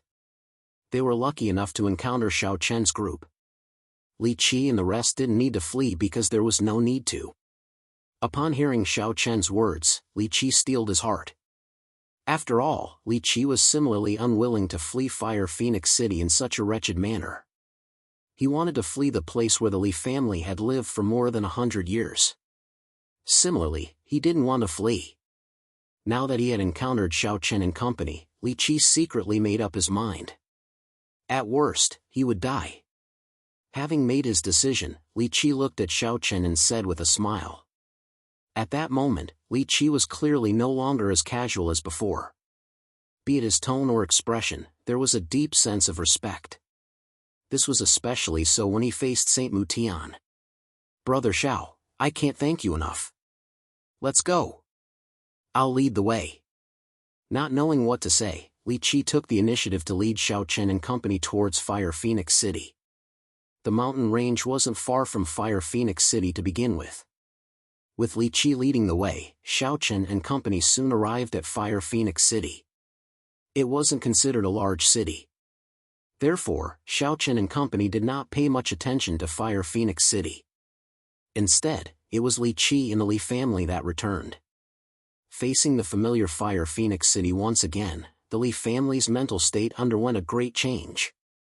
Begging for collection, begging for monthly votes, begging for recommendations.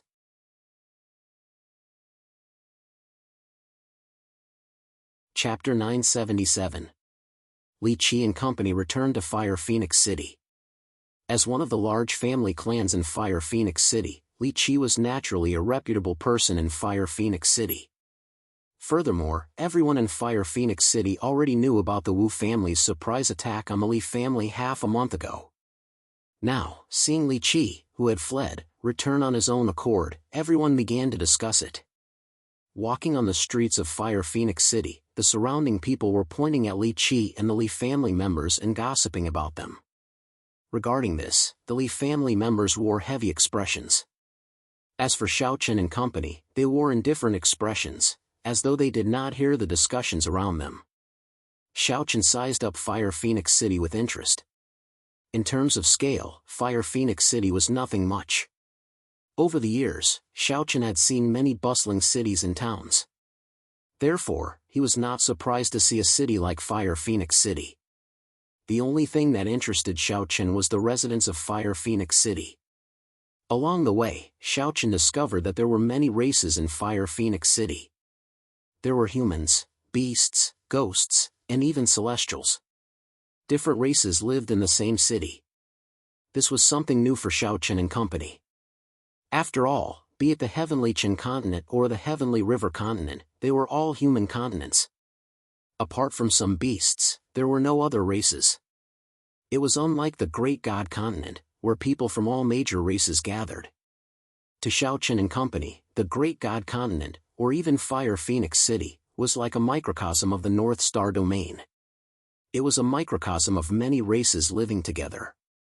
However, after some curious observation, Xiaochen acutely realized that humans did not have a high standing in Fire Phoenix City.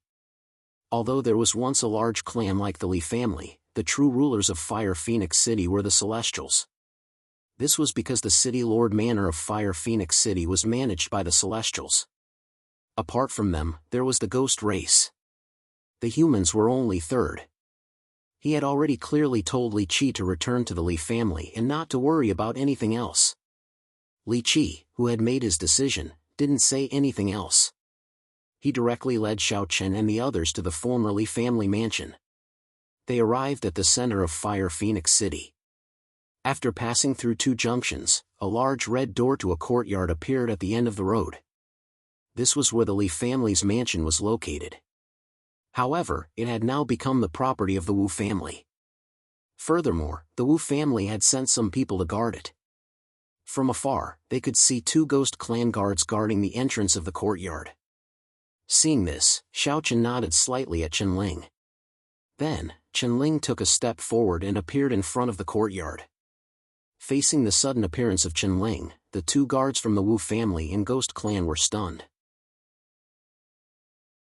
Who was this human who suddenly appeared? However, facing the shock of the 2 ghost clan guards, Qinling did not waste any time and immediately attacked. Furthermore, he did not show any mercy. With a palm strike, he killed the 2 ghost clan guards on the spot. To Qinling, there was no need to keep these ghost clan guards alive. Killing them was nothing. After all, in the Taishan continent, one's fist was all that mattered. There was no need to care about anything else. After killing the 2 ghost clan guards, Qinling took the lead and walked into the courtyard. Very quickly, from within the Li family mansion, there was a wave of spiritual energy and the aftermath of the battle. However, the aftermath of the battle came and went quickly. In less than 100 breaths, it had disappeared. The disappearance of the aftermath of the battle meant that Qinling had killed all the ghost clan guards in the Li family mansion. The Wu family was not strong to begin with. It was impossible for them to send any experts to guard the Li family mansion. Therefore, the Li family mansion was easily taken back by Xiaochen and the rest. Li Qi and the rest of the Li family walked into the mansion. In the front yard, they saw the corpses of the 4 ghost clan guards. Regarding this, a strange look flashed across Li Qi's eyes.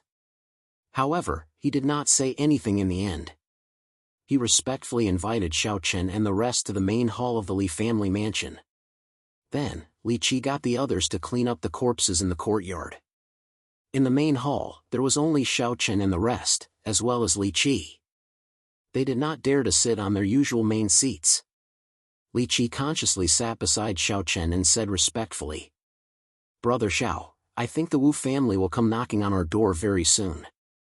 Xiaochen said with a smile. It was obvious that the matter of him and the rest of the Li family returning to Fire Phoenix City was not enough to satisfy Wu Yunfeng. "It's fine. If they don't come, I'll go look for them. Patriarchally, you don't have to worry about these matters. First, summon the servants of your Li family. We still have companions coming, so we'll have to trouble patriarchally with our accommodations." Li Qi did not have to worry about the Wu family and the Heavenly Ghost sect. After all, he could not help much. The only thing Li Qi could do was take care of everyone's lives. Previously, he had casually looked around the Li family mansion. It occupied a large area and was enough for everyone from the sacred palace to stay. Therefore, Xiaochen planned to send a message to Xiaosheng, asking him and Prime Saint Mingjie to bring the rest to Fire Phoenix City. They would first stay here before heading to the Falling River Sacred Sect. After all, it was not far away and was within the Yunfeng mansion. Li Qi naturally did not say anything about this. On the contrary, he was very happy and immediately nodded in agreement. With Xiaochen and the rest around, Li Qi felt a lot more at ease. Therefore, he did not waste any time and quickly went to summon the servants of the Li family. He also began to clean the courtyard and prepare rooms for Xiaochen and the rest. He told Li Qi that it was best to prepare more accommodations since there were hundreds of them.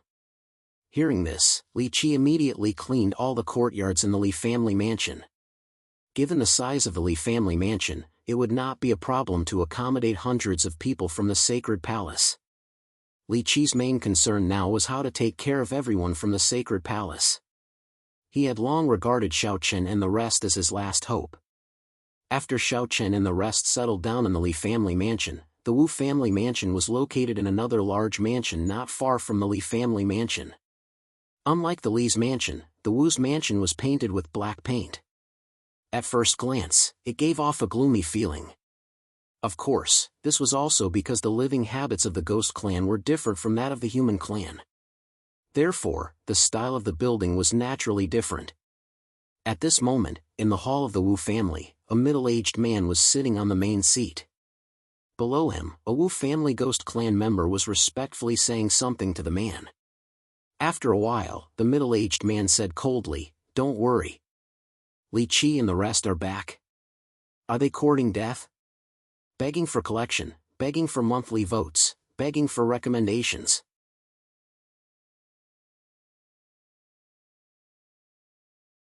Chapter 978. This middle-aged man was the Wu family head, Wu Yunfeng.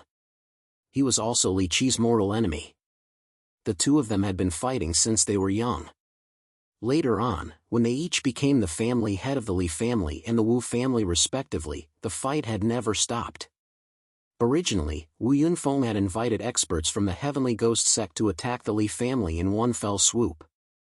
Although Li Qi and some of the Li family's direct descendants had escaped, to be honest, Wu Yunfeng did not care too much about Li Qi, who was now like a stray dog. Furthermore, Wu Yunfeng had sent people to kill Li Qi. It was hard to say if he could survive. Originally, he thought that the matter was settled. However, Li Qi's sudden return made Wu Yunfeng suspicious. He could not understand where Li Qi got the courage and reason to return to Fire Phoenix City. Was he really here to die? He was very curious about Li Qi's actions. Furthermore, Wu Yunfeng was also suspicious about another matter. Where were the people he sent to kill Li Qi? Did they not find Li Qi? Or was it that Li Qi? He had been pursued by the Wu family. Logically speaking, Li Qi should not have had the chance to return to Fire Phoenix City. However, he was back now. Wu Yunfeng guessed in his heart. However, he soon laughed at himself. This was absolutely impossible. The people he had sent to kill Li Qi were not only the people from the Wu family, but also the 3 half-saint elders from the Heavenly Ghost sect. As such, it was impossible for Li Qi to win. Li Qi must have escaped their pursuit and returned to Fire Phoenix City. For a moment, Wu Yunfeng suspected that something bad had happened to Li Qi during the pursuit. However, he quickly dispelled this suspicion. With Li Qi's strength, it was impossible for him to pose a threat to the troops he had sent out to pursue Li Qi. Just as Wu Yunfeng was secretly guessing, another Wu family ghost clan member hurriedly ran in. He bowed to Wu Yunfeng and hurriedly said, "Family head, bad news. Li Qi and the rest have returned to the Li family mansion. The people we sent to guard the Li family mansion have all been killed."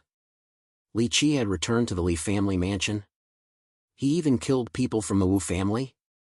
Wu Yunfeng's face darkened when he heard this news. A soaring killing intent spread out from his body as he spoke viciously. "Li Qi, you are really courting death. Not only did you dare to appear in Fire Phoenix City, you even killed members of my Wu family. Very well. You chose not to take the heavenly Tao when there was a path, but instead chose to barge into the gates of hell. Let's see if you can escape this time.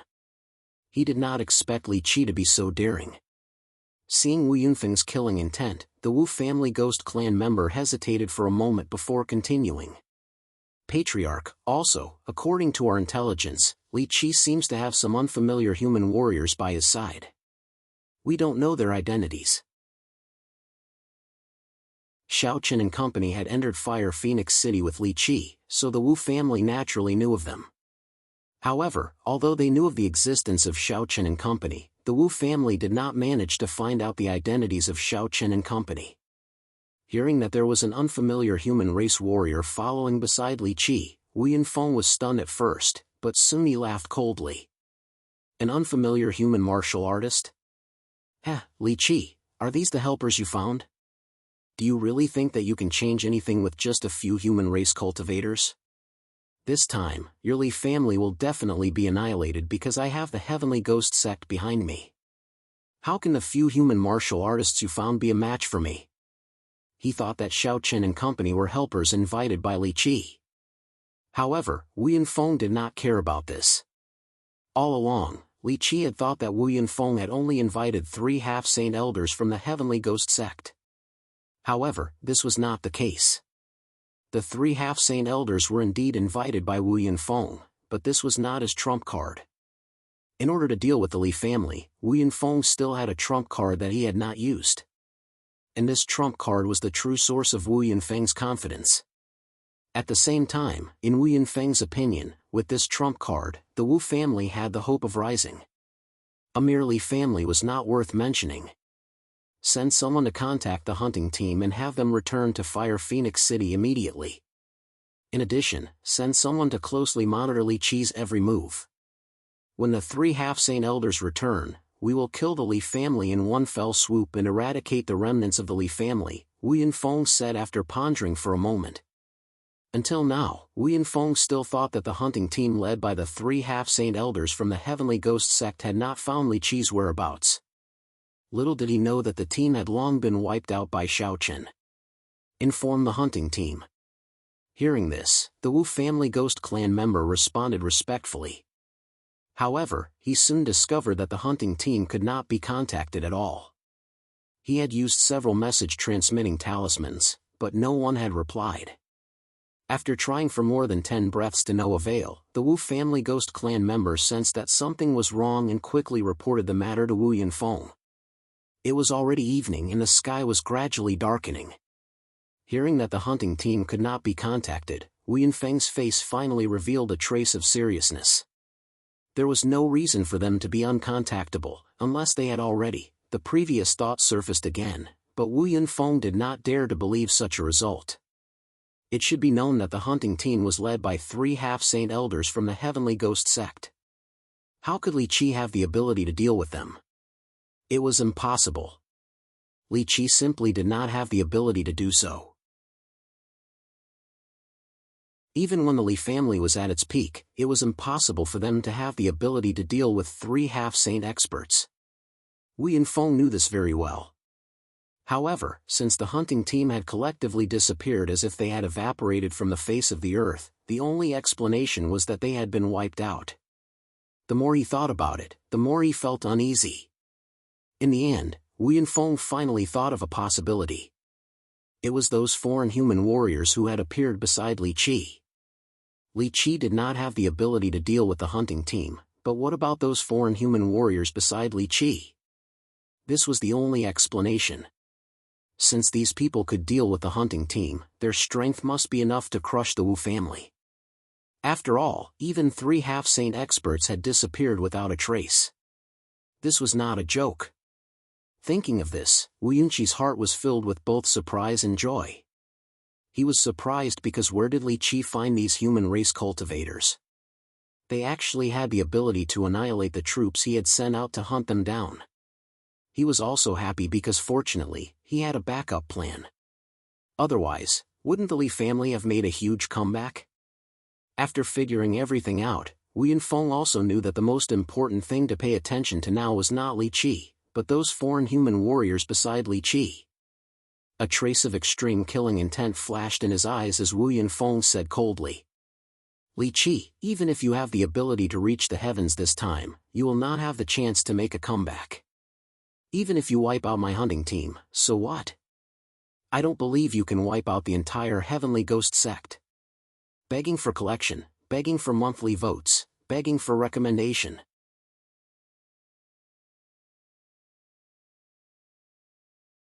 Chapter 979.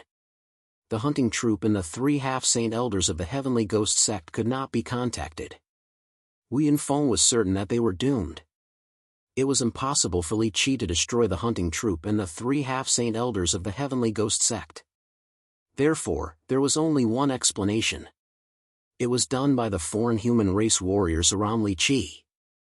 The strength of the foreign human race warriors could not be underestimated. After all, they had destroyed the hunting troop and the 3 half-saint experts of the Heavenly Ghost sect.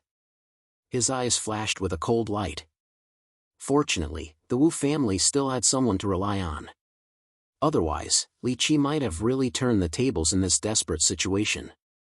The killing intent in his heart continued to condense. After a moment of silence, Wu Yunfeng said to the Wu family Ghost Clan member in front of him, "You leave first. Remember, keep a close eye on Li Qi's every move. I want to know his news at all times." "Yes, family head, don't worry." Hearing this, the Wu family Ghost Clan member respectfully replied. Then, he turned and walked out of the room. After leaving with the Wu's Ghost Clan member, Wu Yunfeng also stood up and walked towards the backyard. Half a month ago, the backyard of the Wus had been listed as a forbidden area by Wu Yunfeng. Other than Wu Yunfeng and his only son, Wu Zhe, no one was allowed to enter. At this moment, Wu Yunfeng strode towards the backyard. When he arrived at the backyard, he pushed open the door. The killing intent on his face instantly disappeared and was replaced by a flattering smile. The entire backyard had become a forbidden area. When Wu Yunfeng pushed open the door, he could see that in the pavilion in the courtyard, there was a bed. The bed was covered with red gauze. He could vaguely see that on the bed, there were 4 or 5 young girls and a young Ghost Clan member playing. At the same time, beside the bed, there was a young Ghost Clan member who looked somewhat similar to Wu Yunfeng. He stood with his hands behind his back and looked very respectful. The young ghost standing by the bed was indeed Wu Yunfeng's only son, Wu Zhe. The young ghost dancing on the bed was Wu Yunfeng's trump card. Actually, it wasn't accurate to call it a trump card. It should be said that the reason why the Wu family was able to successfully destroy the Li family was because of the young Ghost Clan. The 3 half-saint elders of the Heavenly Ghost sect were also called over by the young Ghost Clan. It was also because of him that the 3 half-saint elders of the Heavenly Ghost sect chose to help the Wu family. This young man from the Ghost Clan was called Namu, and he was a holy son of the Heavenly Ghost sect. Coincidentally, Wu Zhe was also a disciple of the Heavenly Ghost sect. It took a lot of effort for Wu Zhe to catch the eye of Namu. In addition, Wu Zhe knew how to cater to Namu's interests, so he quickly gained Namu's appreciation. It was also because of Namu, the holy son of the Heavenly Ghost sect, that the Wu family was able to obtain the support of the Heavenly Ghost sect so smoothly and destroy the Li family. Wu Yunfeng walked respectfully towards the pavilion in the courtyard. Standing outside the pavilion, Wu Yunfeng could already hear the sounds of pleasure coming from the bed. Namu's talent was needless to say. He naturally had his own ability to become the holy son of the Heavenly Ghost sect. However, he was too lecherous. Wu Yunfeng had already found no less than 100 beauties for him in just half a month's time in the Wu family. These 100 beauties were not only from the Ghost Clan, but also from the Divine Clan and the Human Clan. Namu was almost inseparable from women at all times. However, Wu Yunfeng and Wu Zhe naturally didn't dare to say anything about this. The Wu family had to rely on Namu. Therefore, Wu Yunfeng and Wu Zhe tried their best to satisfy all of Namu's requests. It was also because of this that Namu had a good impression of the Wu family. He didn't dare to casually enter the pavilion. However, Wu Yunfeng only waited for a few breaths before Namu's voice came from the bed. "Family head Wu, you came to find me in the middle of the night. Could it be that something has happened again?" There was a tinge of weariness in his voice. Clearly, Mu's body was not as strong as he wanted to be as he was crazily immersed in the beauty. This was because he was a warrior and had a cultivation base. Otherwise, if he was an ordinary person, he would have died long ago. Hearing Namu's words, Wu Yunfeng immediately replied respectfully. "Holy Son Namu has something to report to you. It's about the three elders." Hearing that it was about the three elders, the red veil covering the bed was lifted. Then, a pale-faced and skinny young man from the ghost clan walked down. At the same time, the moment the red veil was lifted, Wu Yunfeng also saw the spring scenery on the bed. It was really beautiful and unparalleled. Ghosts were thin to begin with, but Namu was even more so than other ghosts. It was as if he was only left with a layer of skin and bones. There wasn't even a trace of flesh. Dragging his sickly thin body, Namu sat down in front of the stone table and poured himself a cup of wine. He asked as he drank, "Tell me, what happened?" "Then, Saint, we have suddenly lost contact with the three elders. Furthermore, that Li Qi has returned to Fire Phoenix City. Furthermore, there are some unknown human warriors protecting him. I'm thinking that since Li Qi dares to return to Fire Phoenix City and the three elders suddenly lost contact with him, it is likely that he has already," Wu Yunfeng voiced out his conjecture. Of course, he couldn't help but embellish some details, such as how Li Qi dared to kill the elders of the Heavenly Ghost Sect. Wu Yunfeng naturally wouldn't let go of the opportunity to say such things. As long as Namu bore a grudge against Li Qi, the Li family would definitely be finished. Wu Yunfeng told Namu the story that he had long thought of. As expected, after hearing Wu Yunfeng's words, Namu's face turned gloomy. He held the empty cup of wine in his hand as killing intent constantly gathered in his eyes. "You're saying that Li Qi killed the elders of my Heavenly Ghost Sect?" Namu asked coldly as he looked at Wu Yunfeng. "Holy Son, please forgive me. This is only my conjecture.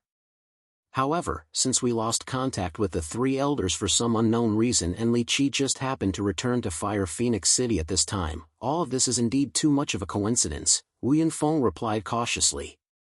No one dared to make a conclusion as the corpses of the three Heavenly Ghost Sect elders had yet to be found. However, after hearing Wu Yunfeng's words, Namu shouted with overflowing killing intent. "A merely family dares to kill the elders of my Heavenly Ghost Sect? Good, very good. Patriarch Wu, immediately gather the people of your Wu family. Tomorrow, I will go with you to the Li family. This time, this Holy Son will personally take action.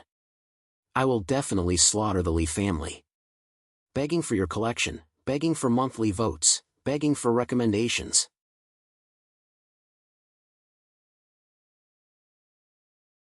Chapter 980. A cold smile flashed across Wu Yunfeng's eyes when he heard Namu's words. With Namu's help, the Li family could be easily destroyed. Wu Yunfeng was secretly pleased, but on the surface, he still bowed respectfully and said, "Don't worry, Chosen One. I will gather my Wu family's warriors and follow the Chosen One to flatten the Li family tomorrow." Namu waved his hand when he heard this. Wu Yunfeng glanced at his son without revealing anything, then respectfully left the courtyard. After leaving Namu's place, the worries in Wu Yunfeng's heart were swept away. He did not believe that the Li clan was a match for Namu. Moreover, even if the Li clan had the ability to deal with Namu, would they dare to do so? It should be known that killing a chosen saint was no small matter. The Heavenly Ghost Sect would definitely not let the matter rest. At that time, even if the River Falls Sacred Sect intervened, the Heavenly Ghost Sect would not stop. Wu Yunfeng returned to the main hall in the front yard with a cold smile. Immediately, he ordered all the Wu family's warriors to gather. They would head straight to the Li family tomorrow morning. This time, he would not give Li Qi any chance. He did not know that the Wu family had a chosen one like Namu behind them. At this time, Xiaochen and the others had already settled down in the Li family. Li Qi had also gathered some of the Li family's servants and maids to take care of Xiao Chen and the others. As for Xiao Sheng and the others, they should be arriving in Fire Phoenix City tomorrow. Unlike Li Qi, Xiao Chen did not think much of the Wu family. Therefore, after the Li family's patriarch left, Xiao Chen and the others waited with relaxed hearts for Xiao Sheng and the others to arrive. To put it bluntly, in the Taishan continent, only the Taishan sect could make the sacred palace feel pressured. The other saint sects were nothing. Just the two quasi-saint great sovereigns, Xiaosheng and Mingjie, were enough to make any saint sect on the Taishan continent bow their heads. A night of silence. On the morning of the second day, the sky had just begun to brighten. From the Wu family, hundreds of people headed straight for the Li family. The people in Fire Phoenix City naturally paid attention to the Wu family's actions. For a moment, many people secretly guessed that the Li family was likely going to be wiped out. The Wu family's goal was to destroy the Li family. Everyone in Fire Phoenix City was aware of this. Regarding this, the city governor's mansion of Fire Phoenix City did not express any opinion. Clearly, they had tacitly approved of the Wu family's actions. Furthermore, according to everyone's guesses, the Wu family might have already given the Shin clan and the city governor's mansion some benefits. As such, the city governor's mansion turned a blind eye to this. The warriors of the Wu family marched towards the Li family. Soon, Li Qi received the news. Li Qi was not surprised by the Wu family's attack. After all, he had returned to Fire Phoenix City. Once Wu Yunfeng learned of the news, he would definitely launch a large-scale attack. Therefore, Li Qi was already mentally prepared. Li Qi's expression was still calm, but he immediately went to find Xiao Chen and told him everything that had happened. Hearing that the Wu family was launching a large-scale attack, Xiao Chen did not say much. He only nodded his head and said, "It's fine. You can return to the backyard. We will take care of everything." Li Qi could not help much. Therefore, Xiao Chen simply let him return to the backyard and wait. As for Xiao Chen and the rest, they came to the main hall of the Li family's front yard one after another. They drank tea as they waited for the arrival of the Wu family. Sitting in a circle in the main hall, Xiao Chen and the rest looked very relaxed. There was not a single trace of nervousness about the Wu family's attack. The door had already been opened by Xiao Chen. They were only waiting for the arrival of the Wu family. They did not have to wait for long, at most an hour. Suddenly, sounds of footsteps came from outside the Li family's mansion. Hearing the sound, Xiao Chen, who was sitting in the main hall of the Li family, smiled and said, "They are finally here." Following Xiao Chen's words, as expected, the Wu clan directly rushed into the Li clan's mansion. Hundreds of people instantly surrounded the main hall where Xiao Chen and the others were. Soon after, Wu Yunfeng, Wu Zhe, and Mu also strode in. Mu was the leader. Wu Yunfeng and Wu Zhe followed respectfully behind him. Once they entered the Li family's mansion, Wu Yunfeng frowned slightly. This was because he had already seen Xiao Chen and the rest sitting in the main hall. Having never seen Xiao Chen and the rest, Mu guessed that these people should be the mysterious human clan warriors who followed Li Qi. Wu Yunfeng did not feel the slightest bit of nervousness from Xiao Chen and the rest. He was suspicious. However, since Mu was present, it was naturally not up to him to make the decision. Therefore, Wu Yunfeng was secretly on guard as he followed behind Na Mu and walked directly into the main hall. In the main hall, Xiao Chen, Chen Ling, Long Qing, Saint Mu Tian and Qin Shuru sat upright. Seeing Mu striding in, Xiao Chen's eyes flashed. At the same time, Mu glanced at Xiao Chen and the rest in the main hall. His face revealed a cold and arrogant smile. "You are the people who followed Li Qi around? You really don't know what's good for you. Tell Li Qi to get his ass out here. I'll definitely flatten the Li family today," Mu said arrogantly, completely disregarding Xiao Chen and the rest. It was as if Xiao Chen and the rest were already dead in his eyes. Xiao Chen smiled faintly in response. "I'm afraid you won't be able to flatten the Li family today. You'd better think about how to leave this place alive." Xiao Chen could already sense that Mu was at the Tao Emperor stage. He was clearly not from the Wu family and should be the chosen of the Heavenly Ghost sect. He instantly guessed Mu's identity. However, so what if he was a mere chosen? The sacred palace had nothing to fear even if the sect master of the Heavenly Ghost sect descended. At worst, they would just destroy the Heavenly Ghost sect. It was not a difficult matter anyway. They had no fear of Mu. Mu's face darkened when he heard this. Behind him, Wu Zhe had already roared angrily. Impudent! That chosen Mu is the chosen of the Heavenly Ghost sect. How dare you speak to him like that? It looks like you really don't want to live anymore. Wu Zhe directly pointed out Mu's identity. He originally thought that the chosen of the Heavenly Ghost sect would be able to shock Xiao Chen and the rest. However, Wu Zhe was clearly overthinking. Xiao Chen and the rest remained seated without a change in expression. Wu Zhe even saw a trace of a disdainful smile on Long Qing's face. A mere chosen of the Heavenly Ghost sect wanted to make Xiao Chen and the rest fear him? What a joke! Xiao Chen stood up and smiled at Mu. So what if he's the chosen of the Heavenly Ghost sect? Cut the crap. You'd better think about how to leave this place alive later. Following Xiao Chen's words, Chen Ling, Long Qing and Qin Shuru all stood up one after another. Terrifying auras slowly spread from their bodies and instantly enveloped the entire Wu family group in the front yard. Begging for collection, begging for monthly votes, begging for recommendations.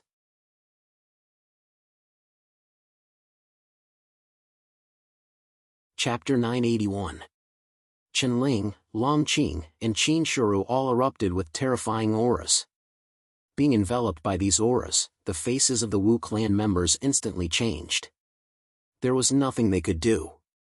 The Wu clan was just a small clan, and the strongest person in the clan was only Wu Yunfeng, who was at the Dao Emperor realm. Facing the auras of Chen Ling and the others, how could the Wu clan members remain calm? The only person present who could remain calm was Mu. After all, he was the holy son of the Heavenly Ghost sect. Naturally, it was impossible for him to be suppressed by a simple aura. However, although Mu appeared to be calm on the surface, he was actually extremely shocked in his heart. Qin Shuru and the other two girls could be ignored. However, the auras of Chen Ling and Long Qing shocked Mu. They were about the same age as him, but Chen Ling and Long Qing's auras were clearly much stronger than his. After all, Mu was the holy son of the Heavenly Ghost sect. In an instant, Mu was sure that Xiao Chen and the others were definitely not nobodies. Chen Ling and Long Qing had clearly reached the Holy Sun level. Judging from their auras, their strength should be above the Holy Sun of the Heavenly Ghost sect. With such talent and strength, how could these young men and women be ordinary people?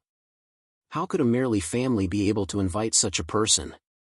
Forcing himself to remain calm on the surface, Mu looked at Xiao Chen and asked coldly, "Who exactly are you?" He did not believe that Xiao Chen and the others were the nameless human clan cultivators that Wu Yunfeng had mentioned.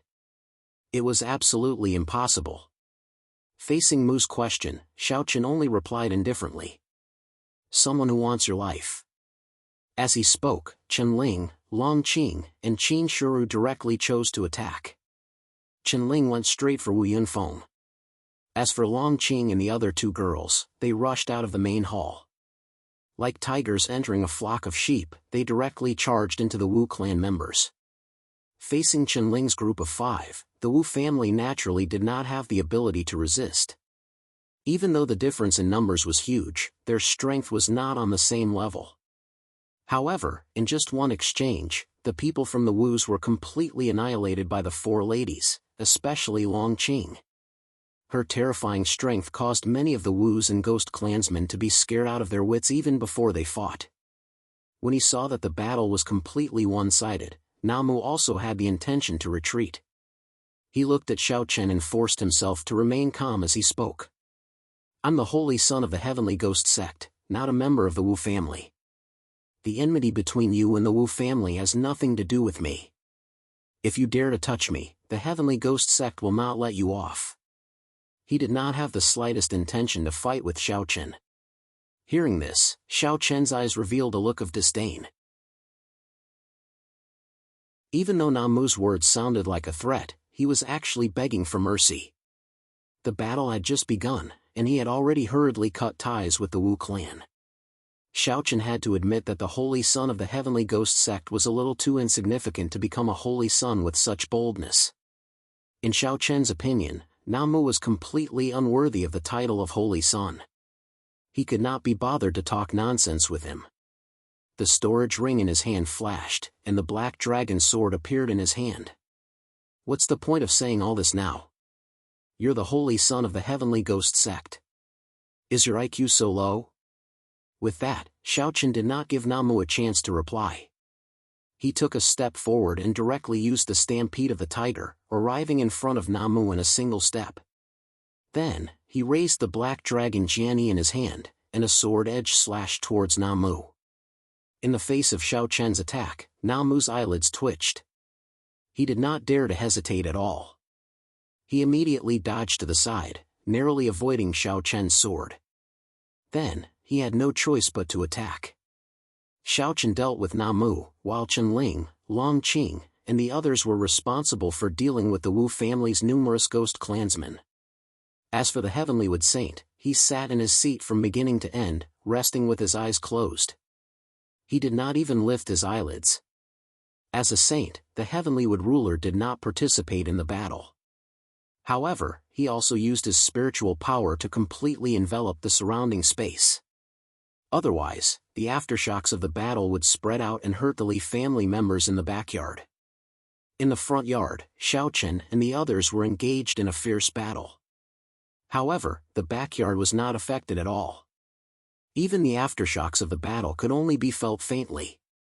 This was also the first time Xiaochen fought with a holy son of the Ghost Clan. He originally thought that Namu would give him some pressure. Unfortunately, Xiaochen clearly overestimated him. The only thing that could pique Xiaochen's interest was some of the Ghost Clan's superpowers. Among the 100 clans in the world, the Ghost Clan was perhaps the clan with the fastest innate speed. Namu had indeed inherited this characteristic of the Ghost Clan. During the battle, Namu did not display any superpowers, but his figure was always erratic. Even when Xiaochen used the running tiger, he could not keep up with Namu's speed. The Ghost Clan's figures were ghostly and extremely fast. They were born this way. Today, Xiaochen could be considered to have experienced it personally. However, other than speed, there was nothing worth mentioning about Namu in other aspects. Whether it was the physical body or the attack power, Namu's performance was very ordinary. There was nothing amazing about him. Relying on his body movement and speed advantage, Namu constantly dodged Xiaochen's attacks. However, this kind of dodging was obviously not going to last long. Namu was also very clear about this, so he had been looking for an opportunity to escape from the beginning. Xiaochen had already guessed Namu's thoughts. He slashed out with his sword. Although he missed again, he was not discouraged. He smiled faintly and said, "Until now, you are still thinking of escaping. It seems like you really can't give me any fun. In that case, let's end this." With that, Xiaochen slashed out a few times. He directly used the Heaven-class lower martial skill, the Square Heaven Sword Shadow. As a Heaven-class lower martial skill, the offensive power of the Square Heaven Sword Shadow was indeed a little weak to the current Xiaochen. However, Xiaochen did not intend to use the Square Heaven Sword Shadow to deal with Namu. The purpose of the Square Heaven Sword Shadow was to seal Namu's movements. As expected, under the cover of the sword shadows, Namu's movements were greatly restricted. Xiaochen accurately grasped Namu's momentary pause. He pointed his finger and directly used the Heaven-class upper martial skill, the Shadow-bearing Sword Finger. A black sword beam flashed and a fatal aura instantly enveloped Namu. A look of horror flashed in Namu's eyes. However, this time, before Namu could react, the shadow-bearing sword finger pierced through his glabella. A stream of scarlet blood flowed out from Namu's glabella. Even in death, Namu probably could not believe that he, the holy son of the heavenly ghost sect, would die so easily in the tiny Fire Phoenix city. Begging for collection, begging for monthly votes, begging for recommendations.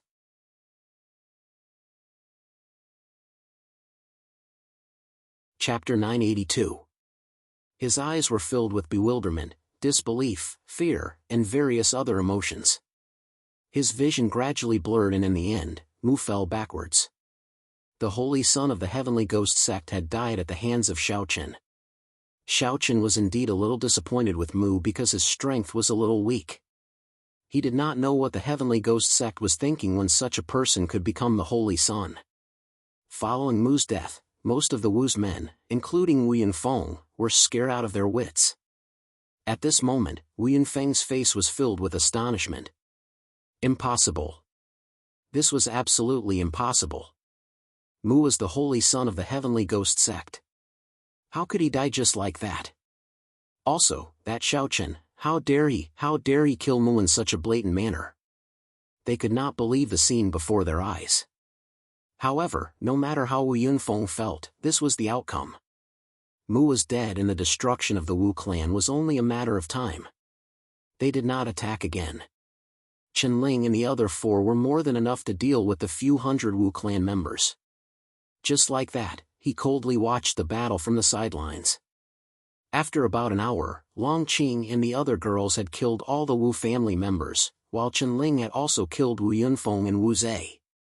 Although Wu Yunfeng had the cultivation of the Dao Emperor realm, in terms of strength, he was not even comparable to Mu, let alone Qinling. Therefore, killing Wu Yunfeng and his son was not difficult for Qinling. The Wu clan was completely annihilated. After this battle, the Wu clan would definitely disappear from Fire Phoenix City. This was because Wu Yunfeng had gathered all the warriors in the Wu clan in order to take down the Li clan in one fell swoop. Now that all of them were dead, the Wu clan was only left with the old, weak, sick, and disabled.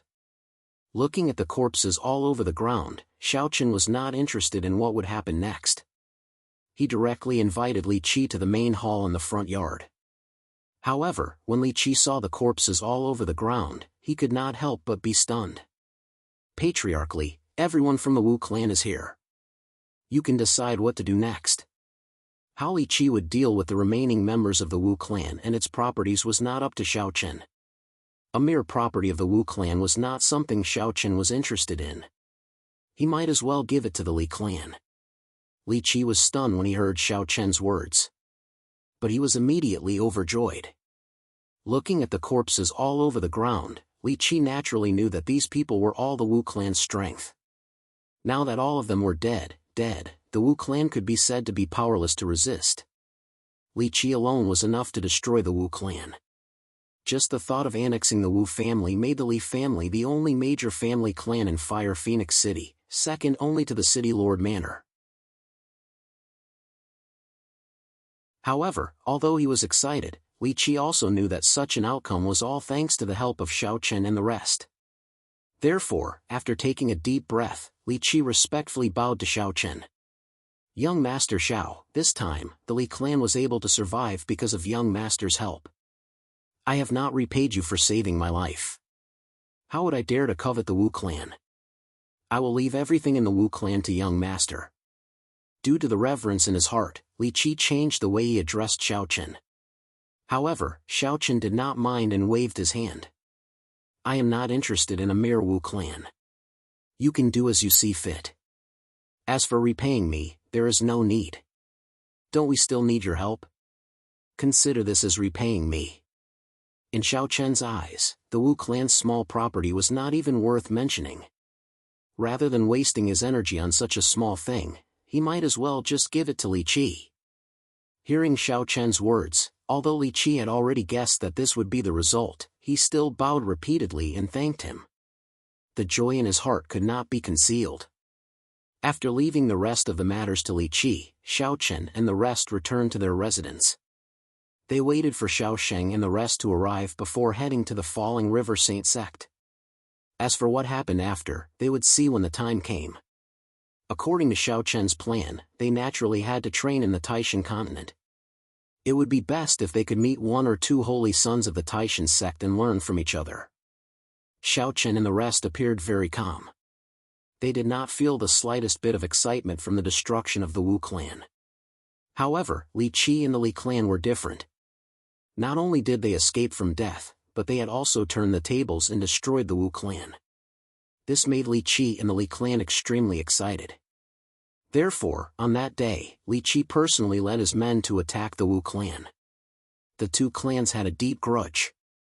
Now that the Wu clan no longer had any strength to resist, Li Qi naturally would not be courteous. He directly killed everyone in the Wu clan. At the same time, all the properties under the Wu clan's name were transferred to the Li clan. Li Qi did not show any mercy to the Wu clan. A wildfire could not burn it out, and it would grow again with the spring breeze. Li Qi naturally would not give the Wu clan any chance to rise again. While Li Qi was busy dealing with the Wu clan, Xiaosheng and the rest finally arrived at Fire Phoenix City at noon. Xiaochen personally went to the city gate to receive them. Then, everyone went to the Li clan together. The starship was still docked in the mountain range. A half-saint elder was left behind to guard it. Xiaosheng and Mingjie led more than 1,000 disciples from the Wuchen Sacred Hall and the other 3 sacred halls to Fire Phoenix City.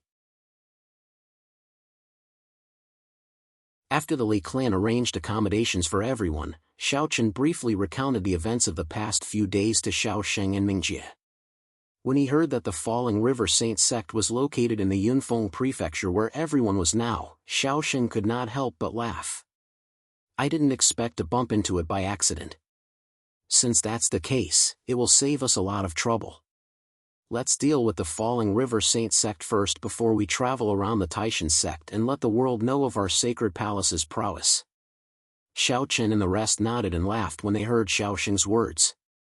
Training in the Taishan continent was what Xiaochen and the rest of the disciples had in mind. Now that Xiaosheng had said this, it happened to coincide with everyone's thoughts. They planned to head to the Falling River Saint sect the next day. However, Li Qi hurriedly found Xiaochen in the evening. When he saw that Xiaochen, Xiaosheng, Mingjie and the rest were drinking and chatting in a pavilion in the courtyard, Li Qi respectfully greeted him. "Young Master Xiao." Xiaosheng and Mingjie did not know Li Qi, so they ignored him. However, when Xiaochen heard this, he replied indifferently, patriarchally, "What's wrong?" Seeing that Li Qi's expression did not look good, Xiaochen guessed that something had happened. Sure enough, when Li Qi heard Xiaochen's words, he said, "Young Master Xiao, people from the City Lord's mansion are here. They say they want to capture Wu Yunfeng's murderer." People from the City Lord's mansion? They want to capture Wu Yunfeng's murderer? Xiaochen could not help but laugh when he heard this. If that was the case, wouldn't the City Lord's mansion want to capture him and the rest? Begging for collection, begging for monthly votes, begging for recommendations.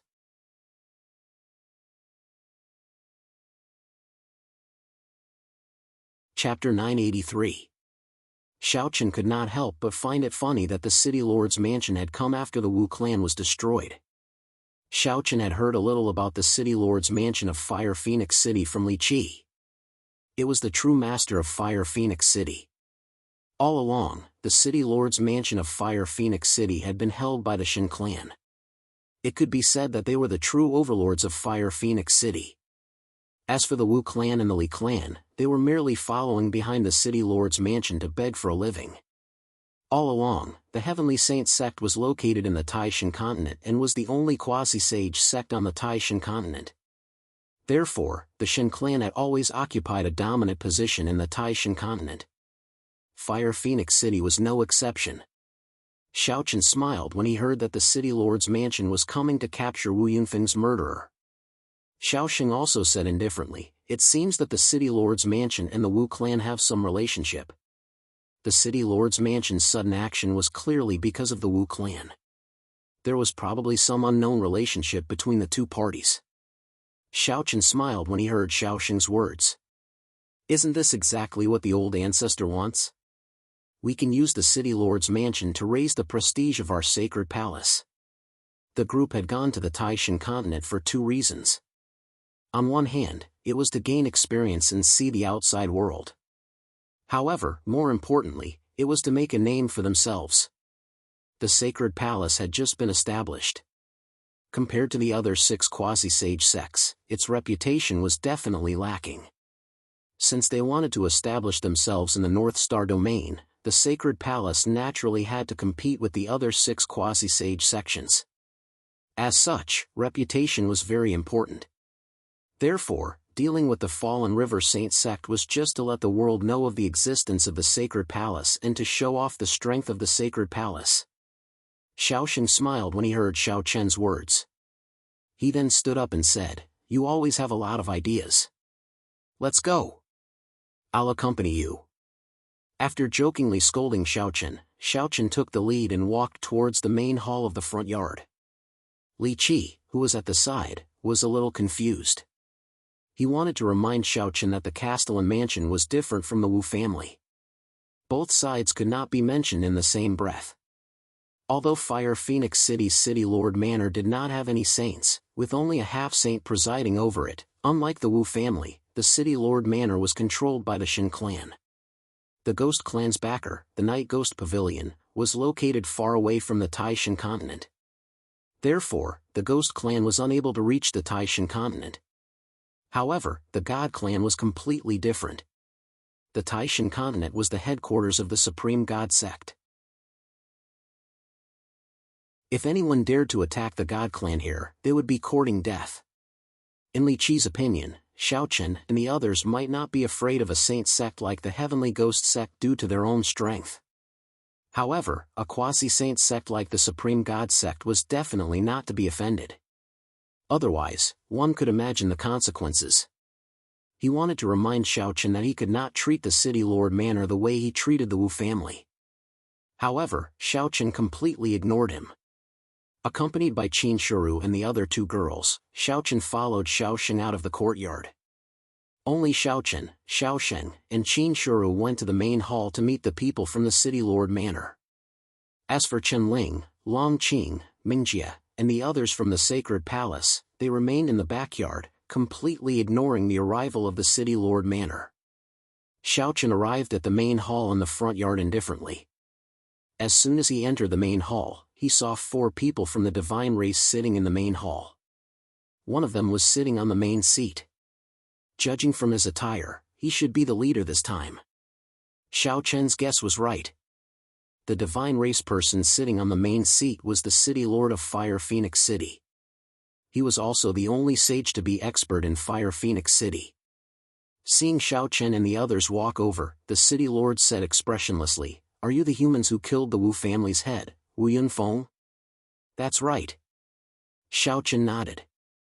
He did not even have the intention to explain. Upon hearing Xiao Chen's words, a cold glint flashed across the eyes of the City Lord on the main seat. He then shouted in a deep voice, "Take them down." Following the City Lord's words, the other 3 Protoss were about to make their move. At this time, Li Qi, who had been chasing after Xiao Chen and the others, rushed into the main hall and directly knelt in front of the City Lord. He said respectfully, "Sir, please forgive me. City Lord, please calm down. This incident with the Wu family is a personal grudge between our families. It has nothing to do with young Master Xiao and the others. I'm willing to compensate." Yes, compensate the City Lord's mansion. The City Lord's mansion had come here to capture Wu Yunfeng's murderer. However, the truth was that they wanted to reap some benefits. The Li family had annexed the Wu family. How could they not give up some benefits? The City Lord's mansion had long been used to taking things by force. Li Qi was also used to such things. Therefore, he went straight to the point and was willing to give up some benefits to the City Lord's mansion. As expected, after hearing Li Qi's words, the City Lord's expression eased a little. In fact, he did not care about Wu Yunfeng's death. He only cared about how much benefits the City Lord's mansion could get. His expression eased. However, before he could say anything, a cold voice came from Xiao Chen's mouth. "It's not impossible for you to get benefits. However, I don't know if you have the ability to take them." The situation, which had already calmed down, became tense again as soon as Xiao Chen said that. The City Lord was even furious. "How dare you? Take them down." Xiao Chen's words completely enraged the City Lord. Li Qi's expression changed drastically. He was extremely anxious. The City Lord's mansion was not the Wu family. They could not fight recklessly. If the Wu family had the support of the Heavenly Ghost Sect, then the City Lord's mansion would have the support of the Supreme Sect. Furthermore, the Supreme Sect's base was in the Taishan continent. They did not want to be out of reach like the Night Ghost Pavilion. He wanted to salvage the situation, but the City Lord did not give Li Qi any chance. He immediately ordered his men to take down Xiao Chen and the others. However, at this moment, Xiao Sheng, who was standing beside Xiao Chen, slowly stepped forward and said with an extremely cold expression, "You don't even have the right to stand in front of me. If you want to take me down, even Supreme Sovereign Adon of the Supreme Sect won't be enough. Kneel down." Xiao Sheng's voice was indifferent. When he heard Xiao Sheng say Adon's name, the City Lord was completely exposed. He naturally knew who Adon was. Adon was one of the 3 quasi-saint supreme sovereigns of the Supreme Sect. He had never even seen him before, but now this human called him by his name. Instantly, the City Lord swore to himself that he would make Xiao Sheng and the others suffer a fate worse than death for daring to insult a quasi-saint supreme sovereign of the Supreme Sect. However, the City Lord's anger only lasted for a moment. As soon as Xiao Sheng finished speaking, a terrifying pressure surged from his body. In the face of this pressure, the City Lord and the other 3 God Clan members could not resist at all. With a plop, the 4 of them knelt down in front of Xiao Sheng. Please collect, vote, recommend.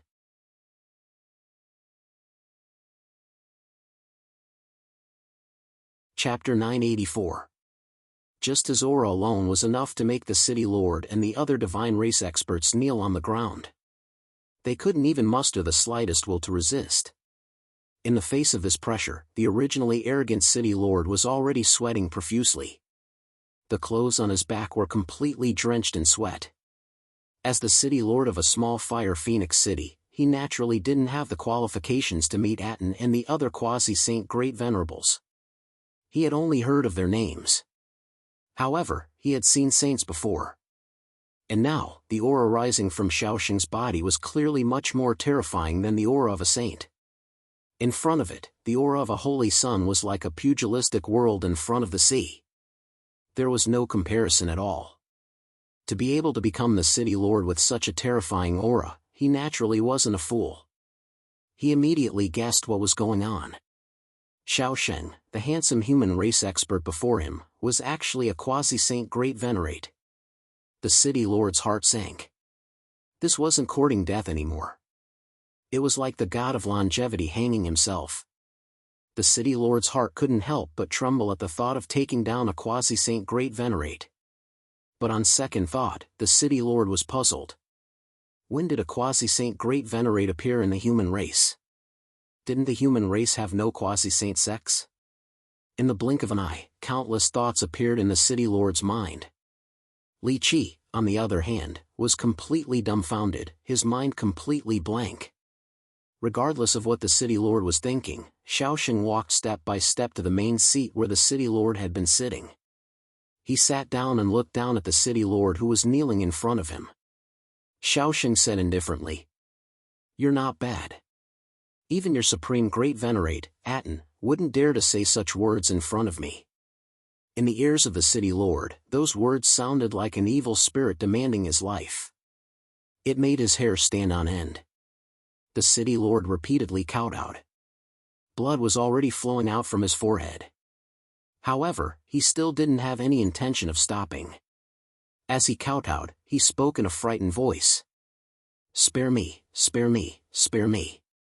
This lowly one has eyes but failed to recognize Mount Tai and offended you. Please forgive this lowly one and let this lowly one go." The City Lord was not in the mood to guess Xiao Sheng's identity and why there was a quasi-sage in the human race. The City Lord only knew that he was just an ant in front of Xiao Sheng. As long as Xiao Sheng wanted to, he could kill him 100 times with just a finger. He kept kowtowing and admitting his guilt. Seeing this, Xiao Sheng still said indifferently, "The matter of the Wu family ends here." Yes, yes, yes.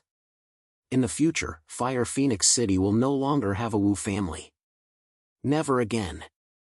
Upon hearing that, the City Lord hurriedly echoed, "The Wu family's property. Xiaoxing continued. The Wu family's businesses belong to the Li family. They all belong to the Li family. City Lord Manor will form an alliance with the Li family in the future. As long as Fire Phoenix City exists, nothing will happen to the Li family, said the City Lord hurriedly. What about the human race of Fire Phoenix City? From now on, the human race of Fire Phoenix City will be the same as the celestial race.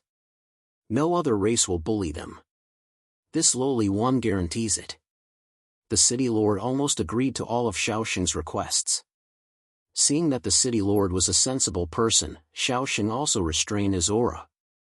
However, even without the pressure of the terrifying aura, the City Lord did not dare to stand up. He still knelt respectfully in front of Xiaoxing. Finally, Xiaoxing said indifferently, "Remember what you said just now. Also, tell Aden that Xiaoxing of the Sacred Palace is here and wants to help with some matters on the Taishan continent. When the time comes, he will pay a visit to the Taishan sect." Yes, this lowly one will definitely pass on the message. The City Lord nodded repeatedly. However, he kept guessing in his heart. What was the Sacred Palace? Could it be the sect that this quasi-sage belonged to? If that was the case, wouldn't the human race also have a quasi-sage sect? He kept guessing in his heart but did not dare to show the slightest disrespect on the surface. In the end, when the City Lord was almost scared out of his wits, Xiaoxing had them leave. Seeing the City Lord leave with the 3 celestial race experts, Xiaoxing had no doubt that the matter here would soon spread to the ears of the Taishan sect. In addition to the matter of the Fallen River Sacred Sect, it would not be long before all the races on the Taishan continent knew of the existence of the Sacred Palace. They would know that the human race had finally had a quasi-sage sect. Xiaochen and the others were not worried at all about whether the City Lord Manor would bear a grudge against them. As long as they were not stupid, the City Lord Manor would definitely not dare to do anything to the Li family in the future. Even their attitude towards the human race in the city would probably change. Bearing a grudge against a quasi-sage was definitely courting death. After ordering the people from the City Lord's mansion to withdraw, he had someone send Li Qi back to the backyard to rest. Perhaps because the events of tonight were too shocking, Li Qi still hadn't recovered from his shock. He probably didn't expect that the human race actually had a quasi-sage great venerable. After a silent night, early the next morning, Xiaochen and the others prepared to leave for the Fallen River Sacred Sect. Everyone packed up and prepared to leave Fire Phoenix City. But before they left, Li Qi suddenly rushed to Xiaosheng and knelt down before Xiaosheng. He said excitedly, "Li Qi of the human race greets the quasi-sage great sovereign." After a night, Li Qi had clearly improved a lot. At this moment, his heart was filled with excitement. With the emergence of a quasi-sage great sovereign in the human race's status on the Taishan continent would definitely rise significantly. At the very least, it would reach the same level as the ghost race and the beast race. Facing the excited Li Qi, Xiaosheng said indifferently, "All right.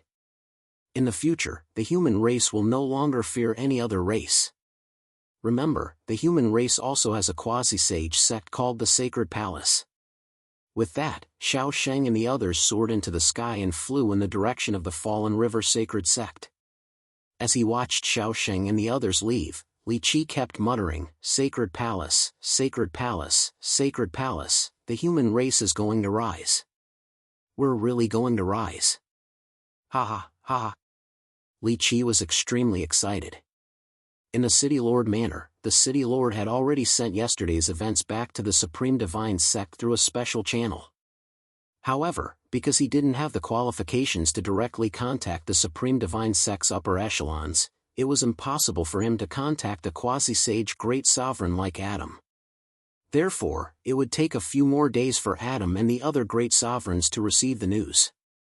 He didn't know how the Supreme Divine Sect would react to this, but when he saw the people of the Sacred Palace soar into the sky, the City Lord murmured with a pensive expression, "Sacred Palace? The human race also has a quasi-sage sect. It seems that the North Star realm will be in chaos for a while in the future. Even now, the city lord was still shocked. But as soon as he finished speaking, a divine race guard of the city lord manor ran in. "City lord, there's a group of people flying in the city. Should we stop them?" Flying in the sky above Fire Phoenix City was forbidden, but when the city lord heard the guard's words, the corners of his mouth twitched slightly. "Stop your grandpa. If you want to die, find a deserted place. Don't drag me down with you. Scram. Begging for your collection, begging for monthly votes, begging for recommendations."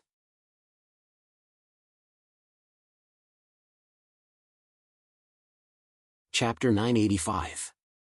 Intercept the people from the sacred palace? Upon hearing the guard's words, the city lord immediately cursed out loud. What a joke! That was a quasi-sage great sovereign. Not to mention flying in the sky above Fire Phoenix City, even if he destroyed the city lord residence with a slap, it would be a trivial matter. Without any obstructions, the group left Fire Phoenix City. As a small city, Fire Phoenix City did not have a teleportation array. Therefore, they could only rely on their own 2 feet to reach the Fallen River Sacred Sect. The Taishan continent was very large and martial arts were much more prosperous than the Tiana continent and the Tianshan continent. However, transportation on the Taishan continent was not as convenient as on the Tiana continent. One had to know that almost every city on the Tiana continent had a teleportation array. Numerous teleportation arrays formed a perfect transportation network on the Tiana continent. However, the Taishan continent was different. Although there were many teleportation arrays, the places that these teleportation arrays could reach were very limited. There was basically no room for choice. However, this was normal. The Tiana continent only had the human race, so there was naturally no need to be too vigilant. On the other hand, the Taishan continent was different. There were many races and each race had their own place to live. As such, it was naturally impossible to use teleportation arrays. After all, it was fine during peacetime. However, if war broke out between races, these teleportation arrays would become the best route of attack. They could only fly to the Fallen River Sacred Sect. Fortunately, it was not far away. It only took half a day from Fire Phoenix City. At dusk, the group finally arrived at the Fallen River Sacred Sect. From afar, they could already see the Fallen River Sacred Sect's mountain gate. The Fallen River Sacred Sect was located by the Fallen River in the Yun Peak Mansion. It was also because of the Fallen River that the Fallen River Sacred Sect's name came about. There was a wide river and the water was gushing down. On the south bank of the river was where the Fallen River Holy Sect was located. Numerous buildings were erected in an orderly manner on the bank. Human race cultivators could be seen flying in the air from time to time, shuttling back and forth between the various buildings. It was quite a lively scene. There were many disciples in the Fallen River Sacred Sect and all of them were human race. This was also the only sect force formed by human race in the Yun Peak Mansion. In other words, in the Yun Peak Mansion, the River Fall Saint Sect was a place that all the human clan warriors yearned for. At the same time, it was also the protector of the human clan warriors. However, over the years, after Wu Qifeng became the sect master of the Fallen River Saint Sect, the reputation of the Fallen River Saint Sect fell to the bottom. In the eyes of many human clan cultivators, the Fallen River Saint Sect was no longer the Fallen River Saint Sect of the past. Cowardly, lowly, and oppressing the weak. Facing the saint-level sects of other races, the Fallen River Saint Sect had repeatedly retreated. But facing the same race, the Fallen River Saint Sect held their heads high. This caused many human race cultivators to despise them. Looking at the mountain gate of the Fallen River Holy Sect from afar, the Sacred Palace group did not stop and directly flew towards the Fallen River Holy Sect. Just as they were about to approach the Falling River Sacred Sect, they could clearly feel countless auras quickly locking onto Xiao Chen and the others. Evidently, the Falling River Sacred Sect experts had discovered the Sacred Palace group's tracks. These auras firmly locked onto them. Not long after, several figures soared into the sky from the Falling River Sacred Sect and quickly blocked the path of the Sacred Palace group.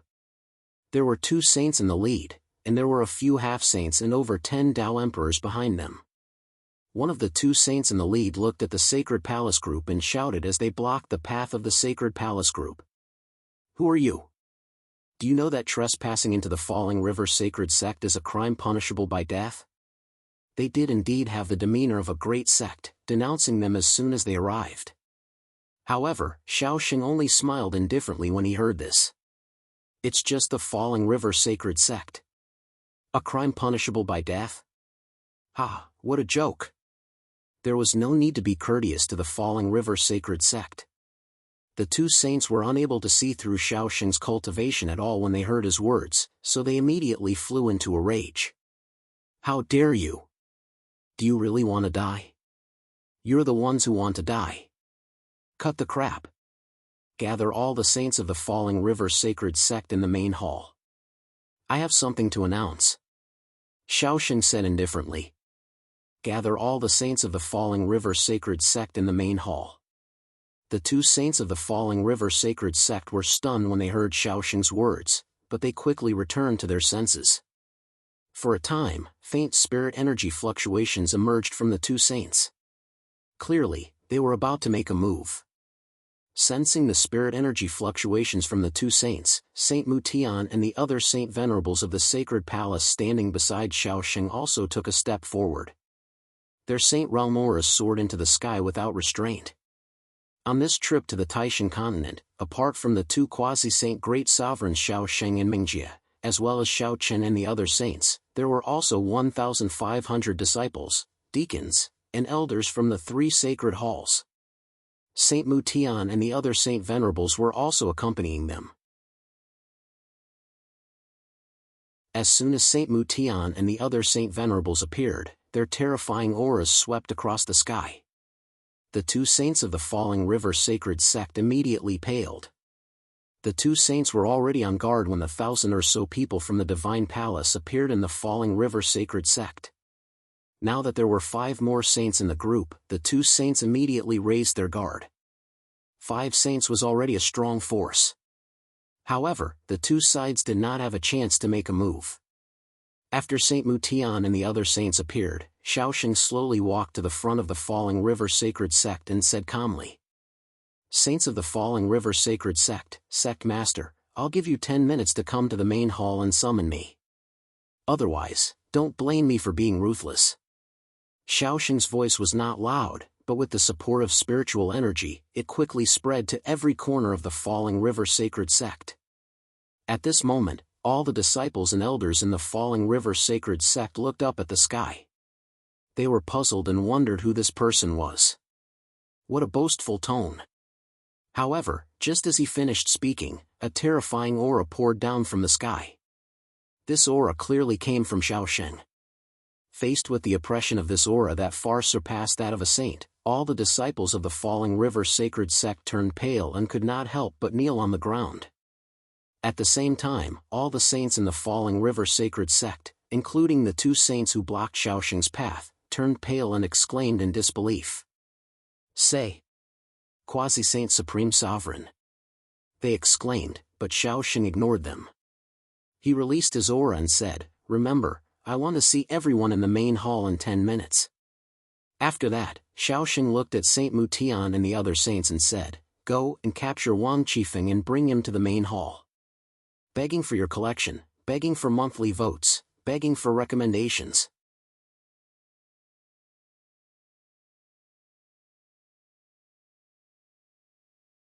Chapter 986. They were worried that Wang Qifeng would take advantage of the chaos to escape. Upon hearing Xiaoxing's words, Saint Mutian and the other 4 nodded and rushed into the Fallen River Saint Sect. As Xiaoxing released his aura, the saints of the Fallen River Saint Sect knew that he was a quasi-saint supreme sovereign. Naturally, no one dared to stop the people from the Divine Palace. They looked at Xiaoxing in astonishment. In fact, the 2 saints of the Fallen River Saint Sect had already guessed the group's identity. Only the newly risen Sacred Palace had a quasi-saint of the human race. They had already guessed that they were from the Sacred Palace.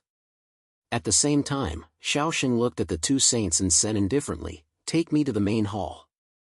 His tone was indifferent, but there was a majesty that could not be refused. The two saints of the fallen River Saint sect were taken aback at first, but they soon bowed respectfully. Naturally, no one dared to stop Shaoxing from going to the main hall of the fallen River Saint sect. Soon, the group arrived outside the main hall under the guidance of the two saints of the fallen River Saint sect. The disciples and elders of the sacred palace immediately accepted the guards around the main hall, while the disciples of the fallen River Saint sect were directly expelled from the area. In less than 10 breaths of time, the entire area around the main hall of the fallen River Saint sect was under the control of the sacred palace. Seeing the 1,500 disciples and elders of the sacred palace consciously take over the main hall without Shaoxing saying anything, the saints of the fallen River Saint sect felt helpless and incomparably shocked. They didn't know much about the sacred palace, and it was even their first time seeing people from the sacred palace. However, from the actions of the sacred palace disciples, they could tell that the sacred palace's style of doing things was indeed as domineering as a quasi-saint sect. After the disciples took over the main hall, Shaoxing, Mingjie, and Shaochen led the way to the main hall. When they arrived at the entrance of the hall, almost all the saints of the fallen River Saint sect were present, except for a few saints who were no longer in the fallen River Saint sect. Shaochen also saw an old face among the saints from the Falling River Sacred Sect. It was the saint who had gone to the heavenly Qin continent with Wang Luo. When he saw Shaoxing and the others, the saint was also shocked, but when he saw Mingjie, who was beside Shaoxing, his face became extremely solemn. He tried to probe Mingjie's cultivation, but unfortunately, he was unable to see through her cultivation at his current level of cultivation. For a time, the saint started to guess. To be able to walk side by side with the second sage Shaoxing, Mingjie clearly couldn't be an ordinary person. Since she had a cultivation base and he couldn't sense it at all, there was only one explanation. Perhaps this Mingjie was also a second sage. 2 second sage great venerables. When the saint realized this, he couldn't remain calm anymore. However, in front of Shaoxing, he didn't dare to do anything out of line. It could be said that Shaoxing and the others strode into the main hall under the escort of many saints from the Fallen River Sacred Sect. After entering the main hall, Shaoxing saw that there was only one seat on the high platform in the main hall. He immediately said to the saints of the Fallen River Sacred Sect, "I'll wait for 2 second sage great venerables. Go and get another seat." 2 second sage great venerables. Hearing Shaoxing's words, everyone present was certain that the beautiful woman who had been following Shaoxing was also a second sage great venerables. The 2 second sage great venerables made the saints of the Fallen River Sacred Sect even more frightened. They nodded repeatedly in response. Soon, another saint prepared another seat on the high platform. Then, Shaoxing and Mingjie sat down. Shaochen and the others stood on the left and right of Shaoxing. As for the saints of the Fallen River Sacred Sect, they all stood nervously in the center of the main hall. No one knew what Shaoxing was here for. After everyone took their places, Saint Mutian, who had left earlier, appeared again and said something to Shaoxing via voice transmission. After hearing Saint Mutian's words, Shaoxing nodded slightly and then looked at the saints of the Fallen River Sacred Sect below. "I believe that some of you have already guessed our identities. I am Shaoxing, an ancestor of the Sacred Palace. This is also an ancestor of the Sacred Palace. Her name is Mingjie. We are here today to settle some trivial matters. You don't have to panic." First, he introduced everyone's identities. When they heard Shaoxing say that they were all from the Sacred Palace, the saints of the Fallen River Sacred Sect below felt their hearts tighten. They knew it was true. After confirming that Shaoxing and the others were indeed from the Sacred Palace, the saints didn't dare to say anything. They still waited quietly for Shaoxing to speak. Shaoxing didn't care about this and directly asked Saint Mutian and the others to bring Wang Qifeng up. As Shaoxing expected, Wang Qifeng did try to escape after sensing Shaoxing's aura. Unfortunately, he was stopped by Saint Mutian and the others in the end. Wang Qifeng naturally had no chance of winning against 5 saints. Soon, Wang Qifeng, whose cultivation had been sealed, was brought to the Great Hall with 2 Sacred Palace Saint Venerables behind him. Seeing that their sect master was captured, the saints of the Fallen River Sacred Sect didn't dare to speak. At the same time, Xiaoxing said indifferently from the main seat. Wang Qifeng, do you know why I'm here today? Hearing Xiaoxing's words, Wang Qifeng naturally guessed it. However, he still had a puzzled expression on his face. Please forgive me, Supreme Sovereign. I really don't know how I offended the Sacred Palace. A stubborn duck. Xiaoxing smiled. You don't want to admit it? That's fine. I'll tell you. Supreme Sovereign Adam of the Supreme Divine Sect has already been to my Sacred Palace. Do you remember anything now? Supreme Sovereign Adam of the Supreme Divine Sect had already been to the Sacred Palace.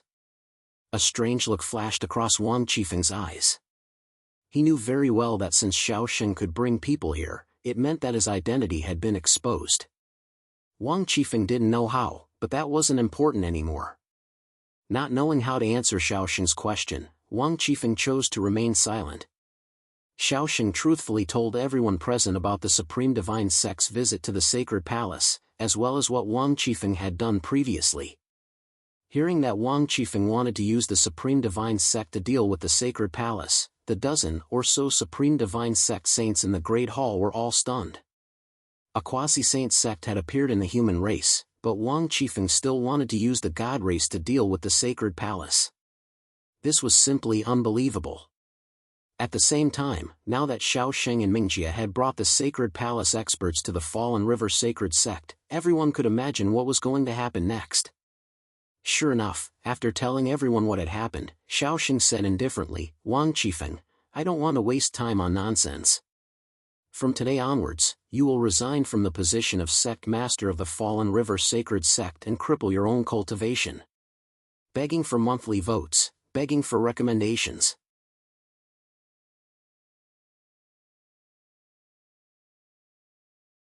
Chapter 987. Wang Qifeng didn't admit what he had done and Xiaoxing didn't have any evidence to prove what he had said. However, this wasn't important because Xiaoxing wasn't here to reason with the Fallen River Holy Sect. The words of the two quasi-saint great sovereigns were the best evidence. Regardless of whether Wang Qifeng admitted it or not, he had to give up the position of sect master and cripple his own cultivation. Of course, if he didn't want to, Xiaoxing wouldn't mind doing it himself. Xiaoxing's indifferent voice was clearly heard by everyone present.